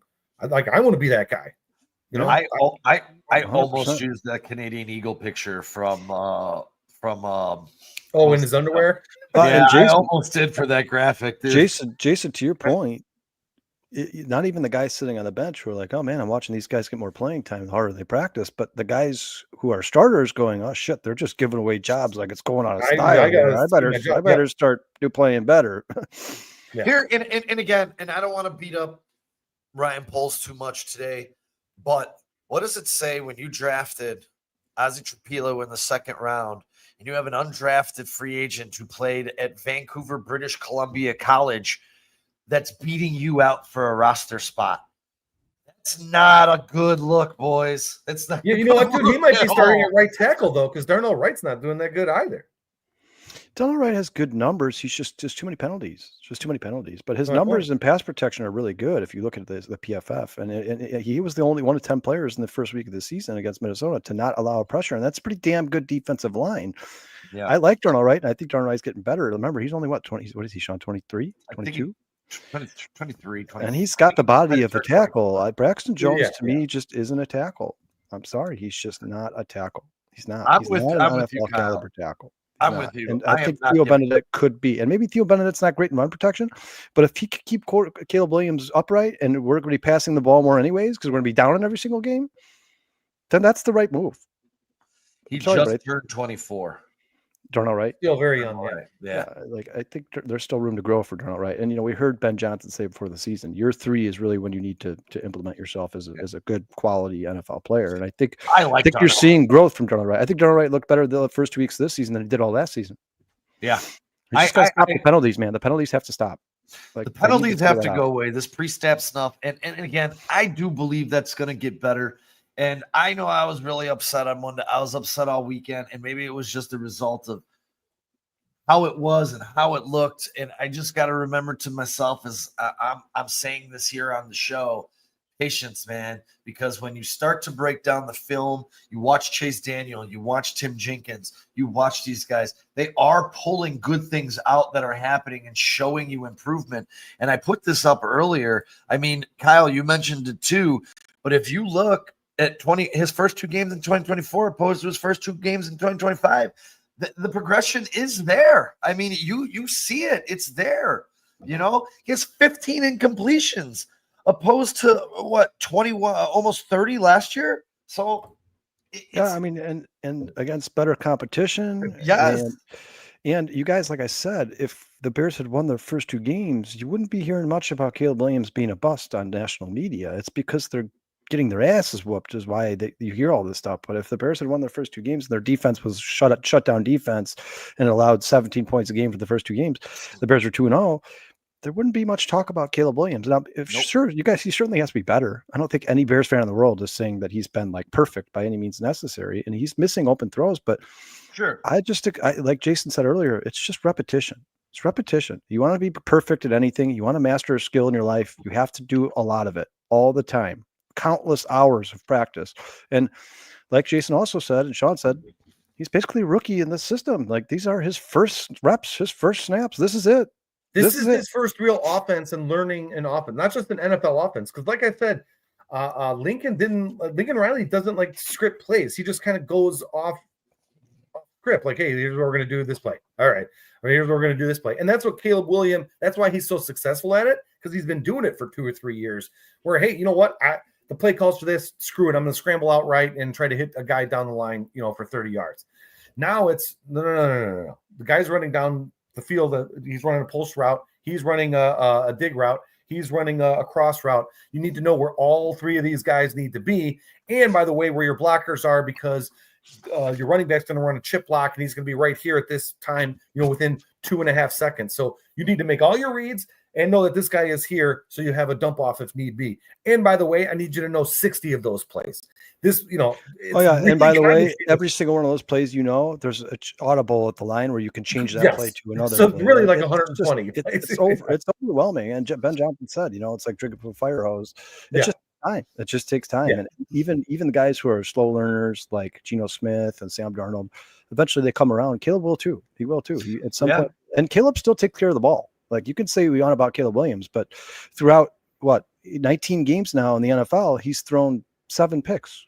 I mean, that's really good for an NFL quarterback. That's a really, really good start when it comes to taking care of the ball. And you know what? That pass against the Lions was unwarranted. He shouldn't have thrown that. That was ridiculous. He should have thrown that out of bounds. Yeah, 100%. But he also was he thought he was going on a go route, and he stopped in the flat. They just need to get on the same page. They got to be on the same page. And you guys, did you guys watch Chase Daniels breakdown of Caleb Williams? I did not. No, he usually has pretty good breakdowns. I did not see that one this week. I saw Tim Jenkins. I watched Tim Jenkins today. Watch it, man. Watch, because he's like, here's the 3 or 4 plays the Bears fans are really upset about Caleb Williams about. And he's like, look, like one of them, Cole Kmet ran the wrong route. He's like, that I can tell you for a fact, guys, I played in the NFL for 14 years. That's the wrong route. Cole Kmet ran the wrong route. He's like, this is a play where Cole Kmet needs to take away the underneath, like all the attention for the linebackers. He's supposed to come out off the line of scrimmage, run across the field immediately. He went 10 yards deep and then started running across the field. He's like, he's got to just run right across.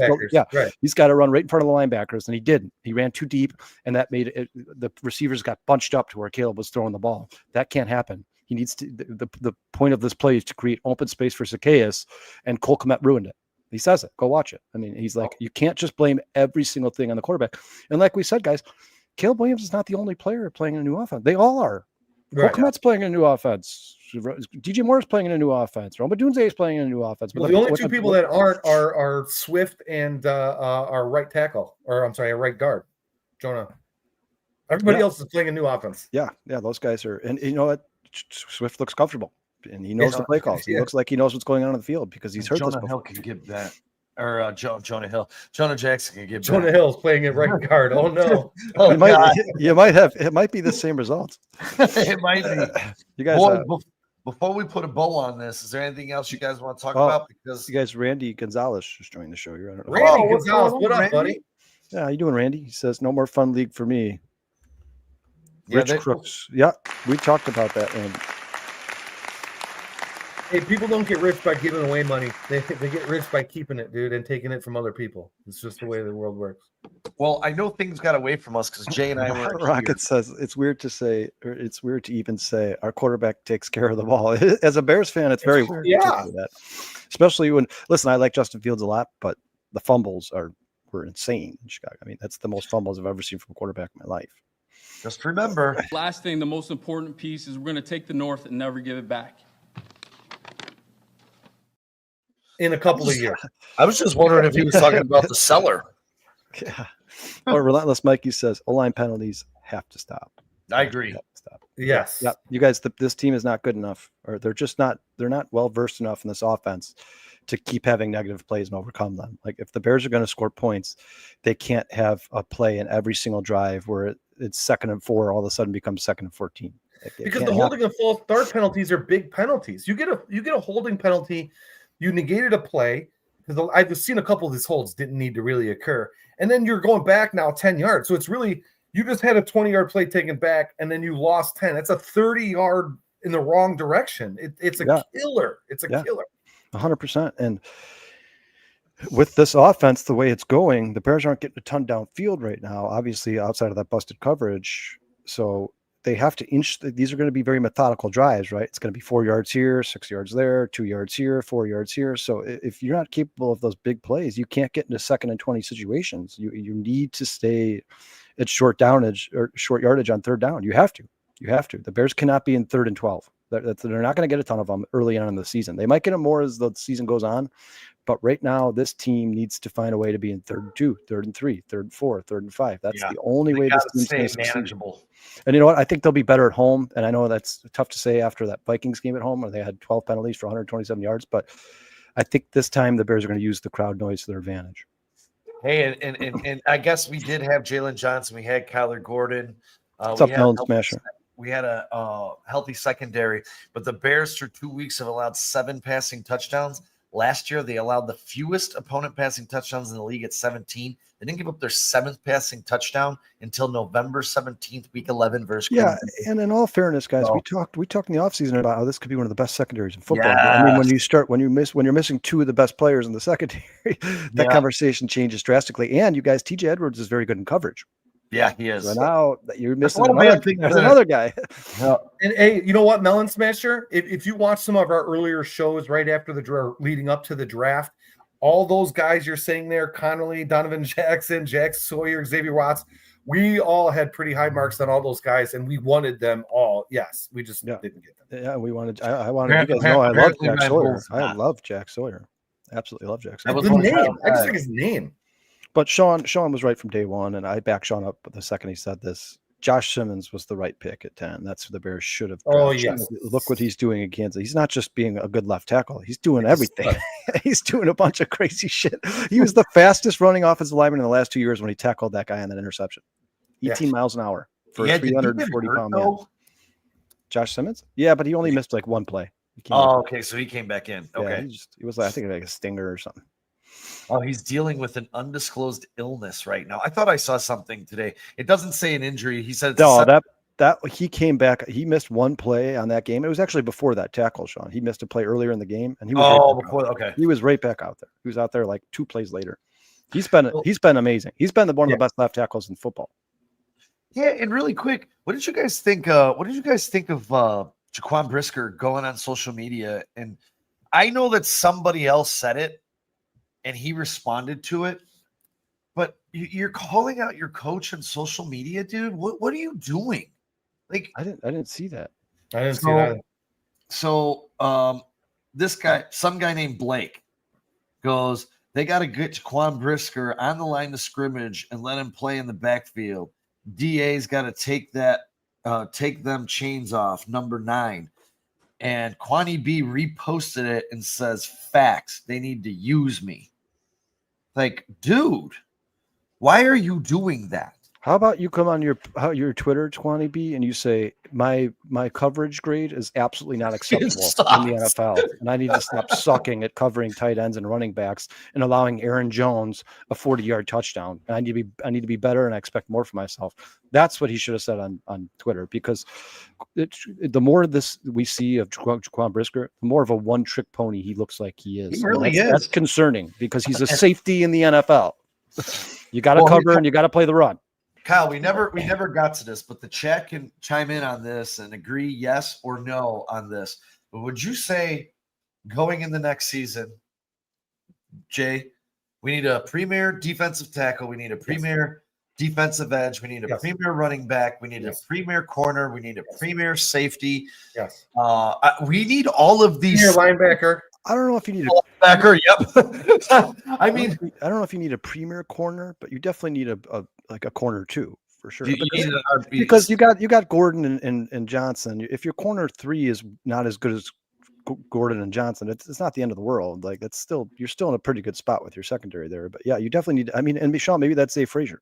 I don't know. It could be.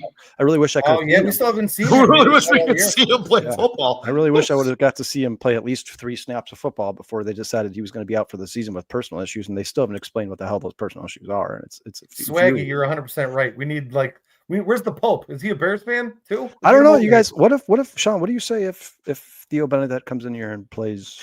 Is the 13th best tackle in football going forward? That's a win. I'm going to be really happy. That's a win.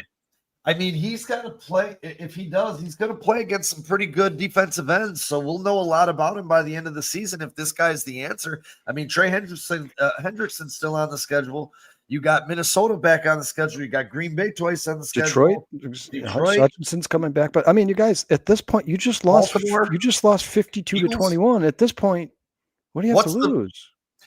You know what, though? I will say this, and you gotta take your cap off and tip it to Ben Johnson.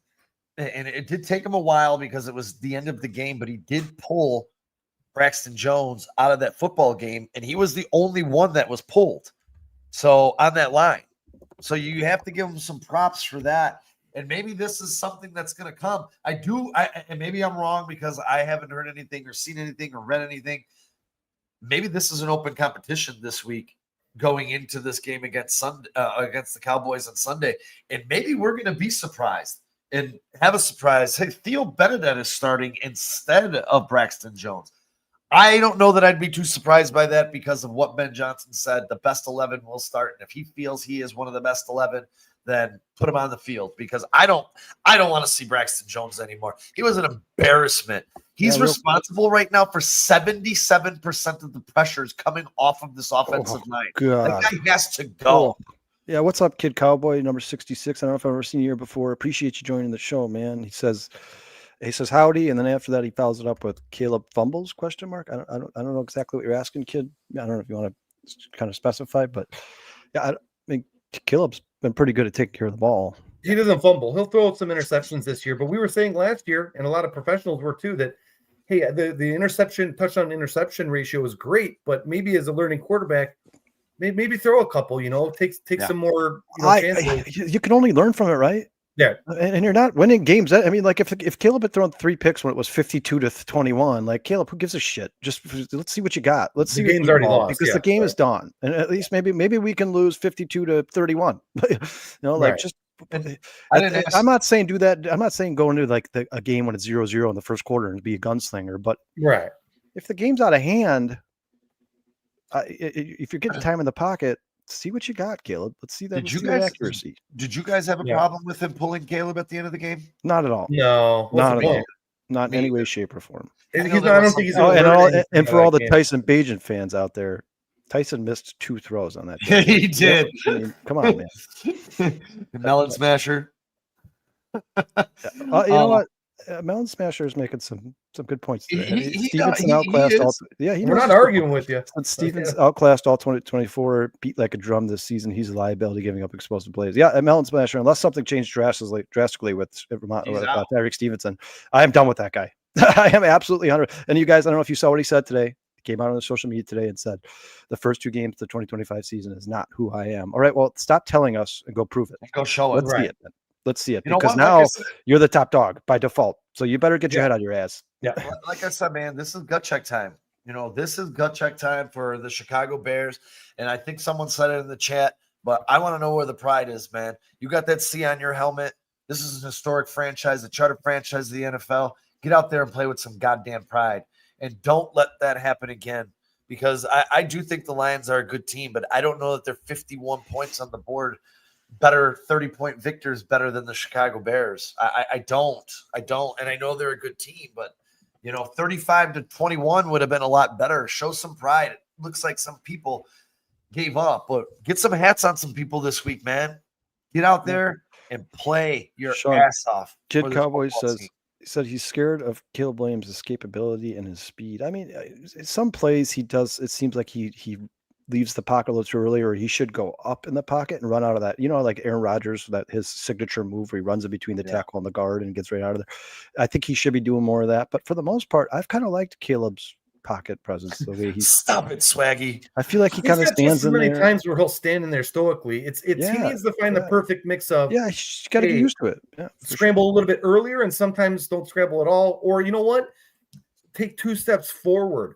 Your tackles are trained to let those defensive ends go 15 yards behind you, because now you've got all the time in the world and room to step up and throw the ball. That's what they're there to do, not tackle defensive ends. They're there to just keep them out and away from and kid, I'm not disagreeing with you by any means necessary. He needs to be better, but I think that there's progression being made here. I think Caleb looked better in standing in the pocket week 2 than a lot better than he did in week 1. And you know what?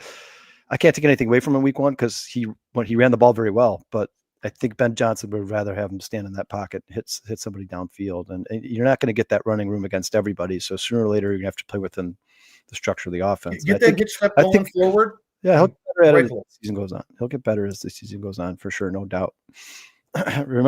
Like he says, I don't know why everyone thought Braxton was good. He can't protect for bull rush or blitz. Bench his ass. Yeah, I don't know anybody who thought Braxton was good. I've said in the past I think he's serviceable. I think he's played better than a 5th round pick normally would, but maybe a better swing tackle than a tackle. Yeah, he certainly would not be my solution at left tackle going forward. As a matter of fact, Sean and I and Jason as well, we're all offensive line guys, right? I think. And you guys, look, I was going to bring this up earlier. I'm glad that Mikey made this comment, because guys, go look around the NFL. Look at the teams that are good. You notice the similarity between all of them? They all have really damn good offensive lines. Yeah. That's the similarity. I mean, for years and years and years, people have tried to figure out how to be good in the NFL. It's The solution's been in front of you the whole time, guys. You win in the trenches. You win in the trenches. That's it. What are we saying, dude? It's being able to run the ball, being able to stop the other team from running the ball. Yeah. Those two things are every win. Those things happen. And besides the fluke, and when Sean brought the name Josh Simmons to the show, we all were in agreement that that's the move the Bears should make. And I really thought there was a chance the Bears were going to draft Josh Simmons at 10. I honestly did. In the back of my mind, I'm like, I know it's kind of a reach because they haven't projected going 19, 20, 21. I understand that, but I think there's a chance that the Bears draft Josh Simmons. And when they didn't, and they decided to take Colston Loveland, I looked over at Sean and was like, well, another year at Braxton Jones. Here we go. Yeah, and you know what, Mikey? You're right. We got to stop defending mediocre as great. The problem with that is Hallis Hall is accepting mediocrity because, and I don't want to go down this rabbit hole, but Ryan Poles has bought a lot of mediocre shit here, and they extended him. They shouldn't have extended him. Yeah, and he's not going anywhere, guys, but he needs to get better. Ryan Poles needs to get better. Yes, he does. And you know what? I have not made a decision on this draft class, so maybe he has gotten better because if Colston Loveland, Luther Burden, and Shamar Turner and Zay Frazier ends up being that corner next year, because you can't prevent injuries, right? Like Ryan Poles can't. Zay Frazier wasn't hurt when he drafted him, so there's nothing he could do about that. But if these guys play well, it's a step in the right direction, right? I think it's a step in the right direction. Which I understand Sean's point, though. What sucks is they could be better right now if it wasn't for all the missed draft picks in the last 3 years. That's correct. 36 draft picks, and I believe the number was 24 aren't on the football team right now. That is fucking awful. That's not acceptable. That's not acceptable. That is really hopefully Ben Johnson and Tennessee Allen can help him with these drafts. And like I said, the jury for me, guys, personally, is not out at any single draft pick the Bears made. Not one. No, I agree. For this year, it is concerning that Ozzie Trapilo is a healthy scratch. He should at least be a backup. He's a second round pick. Hey, Melon Smasher, who's your team? Yeah, but I think Shamar Turner just missed too much time, man. I think Shamar Turner is just way behind. I think that's the problem with Shamar Turner. Yeah, he could be. He was out for a month. Training camp. Yeah, he missed a lot. He was out for a month. A month. They're probably like, "Hey, you just don't know the terminology yet, Shamar. You got to just be patient." But I'll be honest. I'd say get in there and hunt the quarterback. I mean, at this Sean, what do you have to lose? Yeah, I said this. I said this after the Vikings game. Like I said this on Wednesday show with Alex Pat. Go see what you got on your bench because it's not getting better. Yeah, the starters are not. It's only getting worse. So go see what you got. Put Luther Burden out there. Put Colston Loveland out there. Put Shamar Turner out there. Let Ozzie Trapilo be a backup if somebody gets hurt. Let's see what Kyle Mononga's got. Give him more than 3 carries. And I'm not saying any of them are going to be good, and I'm not saying any of them are going to be bad. But at this point, what does it hurt to see what they're made of? You're not doing any harm. We just lost 52-21. And hey, we all picked the Bears to win this week, right? No, Jay picked the Cowboys. Oh, Jay. Oh, you picked the Cowboys? Okay. I mean, oops. Which Jason? No, we're gonna do our. That's the more logical pick. No doubt about it. That's the more logical pick. I can't stand the fact that if they lose, it's over. But look, some people will say wins means the quarterback is good or bad. How many games did Cincinnati win? They didn't make the playoffs. Are you telling me that Joe Burrow's not good? And he was the MVP. That logic. He was the MVP. He threw 5,000 yards and 50 touchdowns. But he wasn't, so he's not good, right? He didn't win MVP, so he's not good. I agree with you, Jason. How many times we talked about on this podcast the development of Caleb Williams, guys? I don't care if they start 0-10. If Caleb Williams by week 11 is throwing 300 yards and 3 touchdowns every single week, you just took a massive step in the right direction. Massive step in the right direction. Mikey, you have a franchise quarterback. Hopefully, I'm with you, Mikey. I'd like to see him get involved. I'd like to see what we got because as we talked about on Monday, we're seeing what Tyler Warren is. Tyler Warren is exactly what I thought he was going to be. And I implore anyone to go put in Tyler Warren blocking on X. He's not only catching passes, he's pancaking people at the line. He's taking handoffs. This guy is everything he was at Penn State. He's doing it here through 2 weeks in the NFL. And to me, so far, that Loveland hasn't hit the field is a big disappointment because I was told by this staff, this guy, by picking him over Warren, was better than Tyler Warren. That's my takeaway. No doubt about it. No doubt. I mean, if they wouldn't pick him if they didn't think he was better than him, I mean, they picked him because they thought he was the better player. So prove it to us. Let's see it, man. Because Tyler Warren looks pretty damn good. Looks very good. Yeah, it looks really good. Yeah, like I wanted him in fantasy. And Jason snake. I don't know if he's going to start this week though. I hear. The problem is. You know what the problem is, and I think this has happened with Ryan Poles too many times, and we've talked about this at nauseum. Trying to be the smartest guy in the room, dude. And when it comes to Tyler Warren, you had every draft analyst out there saying this guy is can't miss on the field day one. He'll make an impact. They weren't wrong. They haven't been wrong. I mean, I watched him catch that sideline pass and run like 25 yards down the field like a wide receiver this week. I'm like, Jesus. I'm like, man, I wish we had that guy.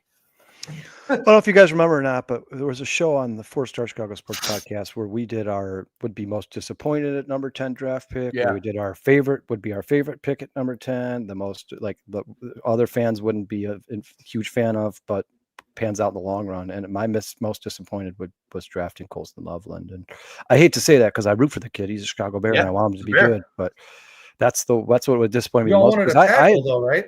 I mean, wanted that Josh was- Simmons. yeah. That's what I wanted to trade back and get Simmons. That Remember how many was the times I idea. said let's eliminate excuses for Caleb Williams? I think left tackle is a pretty damn big excuse. And It's Sean just big. said that Braxton Jones is now responsible for 77% of the pressures on our quarterback. That's not acceptable.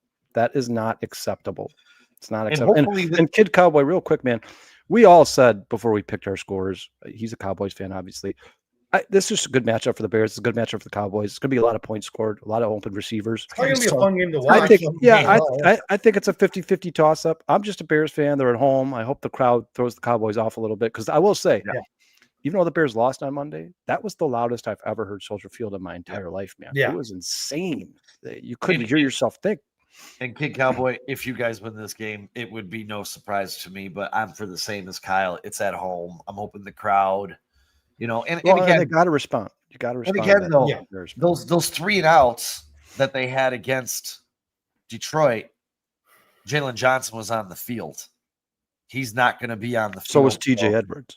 Yeah, correct. And TJ Edwards. So that does make a pretty tremendous difference when we get into this. Yeah, thank you very much, Mikey. We appreciate that. And Dustin says the left tackle position is exactly what we thought it was. And we let it up and we left it off the hook. Hey, Melon Smasher, I've been to probably 50 Bears games in my life, and I'm not exaggerating. I have never seen an opposing team have 50% of the stadium at Soldier Field. Never. I don't think it's ever happened at well, I think it was Miami. When we went to Miami and the Bears took over the beat them stadium. 15-0. Oh, it was like 65-45. And by the end of the game, it was 100 Bears and 0 Miami. So, but I have never once, now I've never been to every game, but I have never once seen 30% of the stadium filled. No, with you may get 15% in division when Green Bay is here or something. You guys look at I love Pat's point here, his comment. He says, I know the Bears will win because Eberflus's record at Soldier Field. Sean, did you hear in the press conference where they were like, hey, Ben, is it a little concerning that Matt Eberflus kind of knows this team? He knows Caleb Williams' habits, what's good, what's bad. And Ben Johnson was like, well, people on this team know Matt Eberflus's habits, and they know what he does and what he likes to do and how he likes to run his defense. So it works both ways. And I think the Bears have more intel than this is a brand new system. This is a brand new system. Matt Eberflus is running the same system he's always ran. He's running the same system he's always ran. Boys, I gotta put a bow on this thing here pretty quickly. But before we do, we got to get our 6-pack of picks. I'm using the Bears as one of them. Well, do you know how we did? Are we keeping record? I am. I didn't have a chance to look it up. I have it here on the paper, and I'll get the records. Next week when we're on here. All right. And these games are really tough to pick because I feel like a lot of them are lopsided games. So there's some division games here. Denver is at the Chargers. I'm taking Denver. That is a great game. Yes. I'm taking Denver. I'm going to take the Chargers. And chat, if you guys want to jump in on the 6-pack of picks, just give me Bears, Denver's, Chargers, and we're good. Breaking news, you're going to take the Chargers, Jay? Yeah. I'm taking Chargers. So is Bruce. I am going to go with the majority on this one as well. Or the majority, whatever you want. Sean, Dustin's going Chargers too. Dustin's Chargers. But he says he would never bet that game. And then Relentless Mikey, Sean, is going Broncos. Mikey's going Broncos. And Mikey and Dustin, what do you got for the Bears? Melon Smasher's got the Broncos too. Chargers. Dustin, are you taking the Bears this week? And we got Melon. He's taking the Chargers. I'm going to take Broncos. Sean, Melon's taking the Broncos. Oh, Melon's taking. I'm betting the fact that Melon Smasher's taking Dallas on Sunday would be my guess. Well, the only reason I'm taking the Broncos, guys, and I don't want to spend too much time on this, but I just starting out 1-1. The Chargers can afford a loss. Being 1-2 as the Broncos, that would not be good for that. Teams just tend to play better when they know their backs are against the wall and they cannot. All right, Dustin's going Cowboys. Mikey's got the Bears. All right. Let me look at some of these other games. Yeah, it's looking that way, Dustin. It looks like you were right. Looks like the Chargers are going to win the West if it continues to go the way it's going. Hey, They're a damn Herbert's good football playing team. like like on How fire. about Right? Damn about- good football team. How about Houston and Jacksonville in? Wait, Sean, we didn't get everybody's Bears pick. Yeah, we did. I got Mikey Yeah. for the Bears. You for What the about Bears. what about Melon? Melon, did you give your Bears pick, man? Oh, he's not picking the Bears. I don't even have to ask him. Sean just wrote down. What about Bruce? Bruce, you picked the Bears, right? You picked the Bears. Did we get everybody? Yep, I got 2 picks for everybody so far. I put Denver and the Chargers for me, so I can't lose that game, but I'm just going to take the Chargers. Houston and Jacksonville. Jacksonville. In Duval County. Bashaw Tootin's going to run all up and down that field. I got Houston. Man, this is a tough one for me, Kyle. Where are you at here, Kyle? Mikey, Houston. you're insane. What did he take? He said Browns, Packers, Browns in the upset. We're Yeah. going to do Browns, Minnesota, and Detroit. Those are going to be the final 3. So Sean, Bruce has Houston. Bruce has Houston. Oh, Okay. Tim Lidwell, what's up, man? How you doing, brother? What's up, Tim? Sean, Mikey has Houston. Mikey's Houston. Melon Smasher has Houston. Houston. Yeah, Dave's going Jackson. Melon, I saw that too, and that was if you're a Jacksonville Jaguars fan, that's got to be concerning. I saw Trevor Lawrence wave off his head coach in the second game they've played together. That's not good. I'm also going That's the not Texans. good. I'm also taking the Texans. The only one I don't have is Dustin. Dustin says the Texans are worse than I expected, and I thought they would be bad. So I'm assuming Dustin's taking the You're Jaguars. taking Jacksonville then, Dustin? I wrote you down for Jacksonville. And then we're going to go into the division. Cleveland at Green Bay. Or no, Green Bay at Cleveland in the dog pound. Yeah, guys. If I'm anybody gonna- says Cleveland, you're speaking with your heart. and I'm not going your Green brain. Bay. I'm going Packers. I'm It's going going to back. be Green Bay. The only way the Browns win that game is if they somehow take Jordan Love out of the game. Bruce, you can't put exclamation points on the Packers, bro. What are you doing? Bro? Yeah, bro. You're supposed to put a fat sad face. My bad. My John, bad. Mikey, are you taking Cleveland? All right. Are you- Dustin says Mikey's- it's a trap game. Mikey, are you actually It's a taking trap. Cleveland, Mikey? Melon Smashers got Packers. Mikey, are you actually taking Cleveland or are you just messing around? I think he's taking Packers because he puts LOL after Cleveland. Where is Mikey on here? Dustin, are you taking Green Bay? He He's says saying it's it's a trap game. he's saying it's a trap game. I think Dustin's taking the Packers. Bears guy. Dustin, Mikey's taking Cleveland. He said, yeah. all right, Mikey's on Cleveland. All right, Dustin, I love where it. you Mikey. at, bro? I like where your mind is at, Mikey. Yeah, we love it. Years. Erica's taking Cleveland. Erica's taking. Erica, we Right, need bro. your picks for Chargers and Broncos. We need your Yes. picks for Cowboys and Bears. She picked the Bears, right? She already took the He Bears. has the Bears. Broncos Chargers is and Broncos Chargers and Sean, the Dustin's picking. oh the Houston Jacksonville. Dustin's picking the Packers. Dustin, I have him written down for the Packers. So He says I'm not Right. taking the Browns. Yeah, I would certainly hope not. The Browns. we are got 2 atrocious. division games left. Erica, write your picks in for Jacksonville and the Jacksonville, Houston, and the San Diego, the LA Chargers. She's and got Chargers over the Broncos. Chargers. That So now we girl. just need Jacksonville and Houston, Erica. That's it. And then we have in this our last 2 games are going to stay in the NFC North. We got the battle of backup quarterbacks in that annoying stadium in Minneapolis. Jake Browning versus Carson Wentz. Sean, Erica's taking Houston, and I'm taking Cleveland or Cincinnati all day, Yeah, I'm taking Cincy too. Bengals. San Diego. which is Spanish for Yeah. a whale's vagina. Well, I think it says German, which is German. Cincy. I'm taking Cincy too. Yeah. Bruce. Cincinnati. Bengals. Cincy. Jake Okay. Browning over whoever that was. It Wentz. Carson Wentz. Yeah. Oh God, Erica has Cincy. Good luck. I like where everyone's heads Mike. at. Mikey's got Cincy. I love where everyone's heads at. I No, really it's You know think what? I'm gonna go Minnesota. Melon Smashers also going Minnesota. Melon Smashers going Minnesota. All right. I think I got everyone. Dustin, Chargers, Broncos. I'm missing one. Chargers, Cowboys, Jacksonville, Green Bay. Did Dustin take a pick on Cincy? Justin, you got the Bengals or the Vikings, man? I agree. It is going to be an awful game, gonna Dustin. be a But that's not terrible what game. we're asking. Who's your winner? I just think Jake Browning's a good quarterback. I think Jake Browning. Yeah, I think Jake Browning's going to light him Your up. defense is Cincinnati's terrible. gonna roll him. I think Cincinnati's going to roll him too. Because I'll be honest, Carson Wentz sucks. Yeah, he's bad. But Mountain Smasher says Jordan Mason will run for 120 yards. I hope so. I know what Sean's going to say. I knew he was going to say it.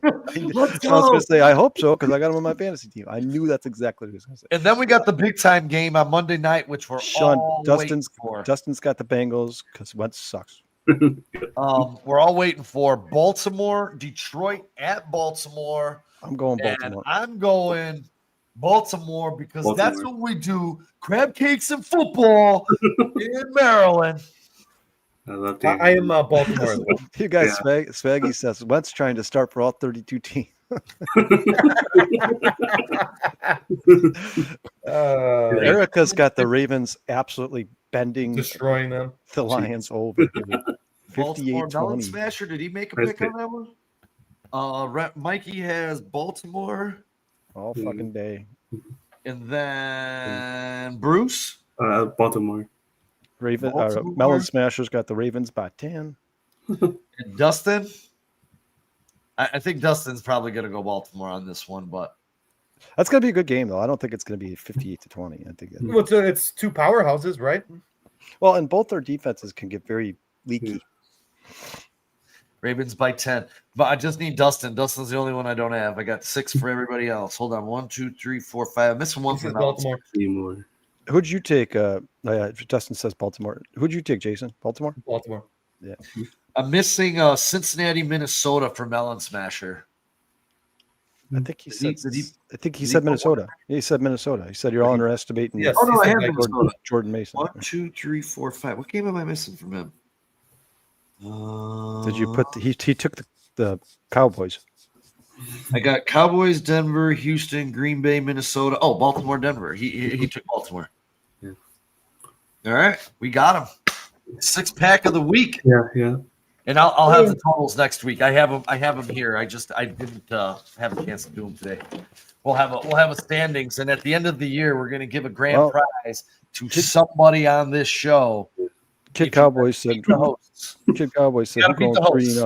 3-0. We all got the Packers going 3-0. Jason's got the Chargers going 3-0. We all have the Baltimore Ravens going 3-0. Yeah. Dustin Jones, Sean says, "Get your shit together." I hope King Henry does because I have King Henry and I have Jordan Mason, so I need both of those guys to do well. Derrick Henry needs to improve from last week, dude. It was awful. Oh God, he got me. Yeah, but that Browns defensive line is scary. Yeah, and you know what? I think it's gonna cause the Packers some problems. Whoever picked them, You guys, I could not be happier to be wrong. Oh yeah, If Cleveland beats the shit out of the Green Bay Packers, Yeah. I would have a smile on my face for that. But I think they're starting Dylan Gabriel over Joe Flacco. Ooh, really? Yeah, I'm almost positive. Ooh. Somebody help me out here. I thought I saw that earlier. Here, I'll find out right now. Why would you start Dylan Gabriel? I That could makes be no wrong. sense. Well, he played last week. I'm just trying to find Maybe out. I'm wrong. Maybe they just brought him in because the game was out of hand or something. I don't know, but there's news here, but it doesn't really say anything. It They're says, trying to trick the team to prepare. Sporting for News on NBC says Dylan Gabriel receives update on timeline for Browns starting quarterback job. I don't know what that means.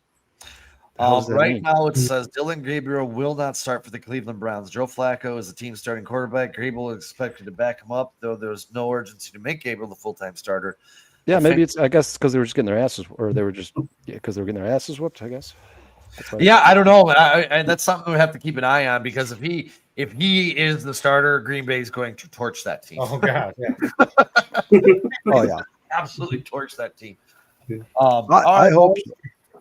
Yeah, This was fun. that was fun, man. Good chat today, guys. Yep. Hey, Thank you we to got, everybody. we got Ben Johnson getting his first win as an NFL head coach. He's going to get it, man. He's going to get it.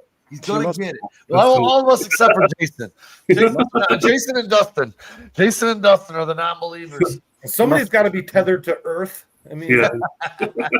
You know what? Here, and really quick, this is the Jason, reason. if I wasn't a Bears fan, I have a strong feeling. If this was like Broncos Chargers for me, like a game, I'm like, I don't know those two teams.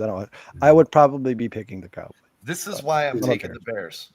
Because in a clean pocket, Yes. 18 for 25, 200 yards, 199, whatever, 8-yard per average, 2 touchdowns, and a 90.4 passer grade. Now, let's just say this. If the Cowboys don't get after him, I'm going on record and saying he is going to carve them. Well, Dustin said he hasn't made his pick for that game, but he For the also Bears game? he said 2 into the bare minimum tomorrow. But Oh, he also said he's never picking the Bears again. So I don't know. I'll put you down for the Cowboys right now, Dustin, and I'll listen to the show tomorrow. Everybody listen to the show 11:30, and if you can't, burn the midnight oil with the Yes. boys. Check them out on your way to work because they will keep you entertained while you sit in traffic and drink your coffee. Oh, he says he's just never betting on a Bears game again. betting. Okay. You know what though, Dustin? I would bet the over this week. If they're leaving it at 50, I think they're gonna coast past that. It's I gonna really- be the first quarter is 21-24. Would We're you almost melon there. Smash We're the almost over. Henry Mellon smash the over. I like that, Jay. Yeah, we're gonna get this done. We'll tune in. If we have to change Dustin's pick after the bare minimum tomorrow, we will. But until then, we are going to have a playoff edition Yes. of Let's the go. Northside 9 next week. We're back after 1 week Yes. off. We had some family things come up, and This they were week, late, this week, so not next week. the show had to get canceled. And it was unfortunate. We apologize for that. Yeah. But tune in. We're going to do a playoff special Mhm. because the Cubs will be 1 week away from starting playoff baseball. You guys in don't do a show Chicago. and they make the playoffs. Maybe you should never do a show again. Thanks, Jason. Appreciate the Jason. support. We've been the curse. Yeah. Sean, anything else you want to say before we get out of here? Actually, there is. Hold on. It's been a minute since I've had to do this. Anything you want to get out there before we wrap up? Shit. Fuck Green Bay. All right. Yeah. Let's go. Fuck yeah. And he's really close to coming back. He's really close to coming back. So We could use them. yeah, we definitely could. I just really like knocking the snot out of Jason McIntyre every chance I get. I'm not gonna lie though, that doesn't look like snot. It looks like cocaine. It looks like he just had a bunch of cocaine in his nose. Powdered sugar. That's great stuff. AI can only do so much. Thanks, Dustin. All right, Until boys. next week. Thanks, Dustin. We love Yeah. you, bro. And don't forget, Mikey, tomorrow love you, night, man. check them out, man. Bare minimum 11:30, and check us out Saturday for the Northside 9. We'll run you right up to that Cubs game. Are the Cubs on Saturday afternoon? No, the Cubs are on. No, they're not. They're 5:40. We will not run you up to the Cubs game. We will not be on for 5 hours and 40 minutes on Saturday. But until then, we love you all. And Kyle, what do you say? Yeah, you guys take care of yourselves. Yeah, You take can care. take care of each other, man. Yeah. Until then, Unless they're a Packers fan, leave them alone. bear down, Are everybody. they heavy? Well, then they're expensive, so put them. We are.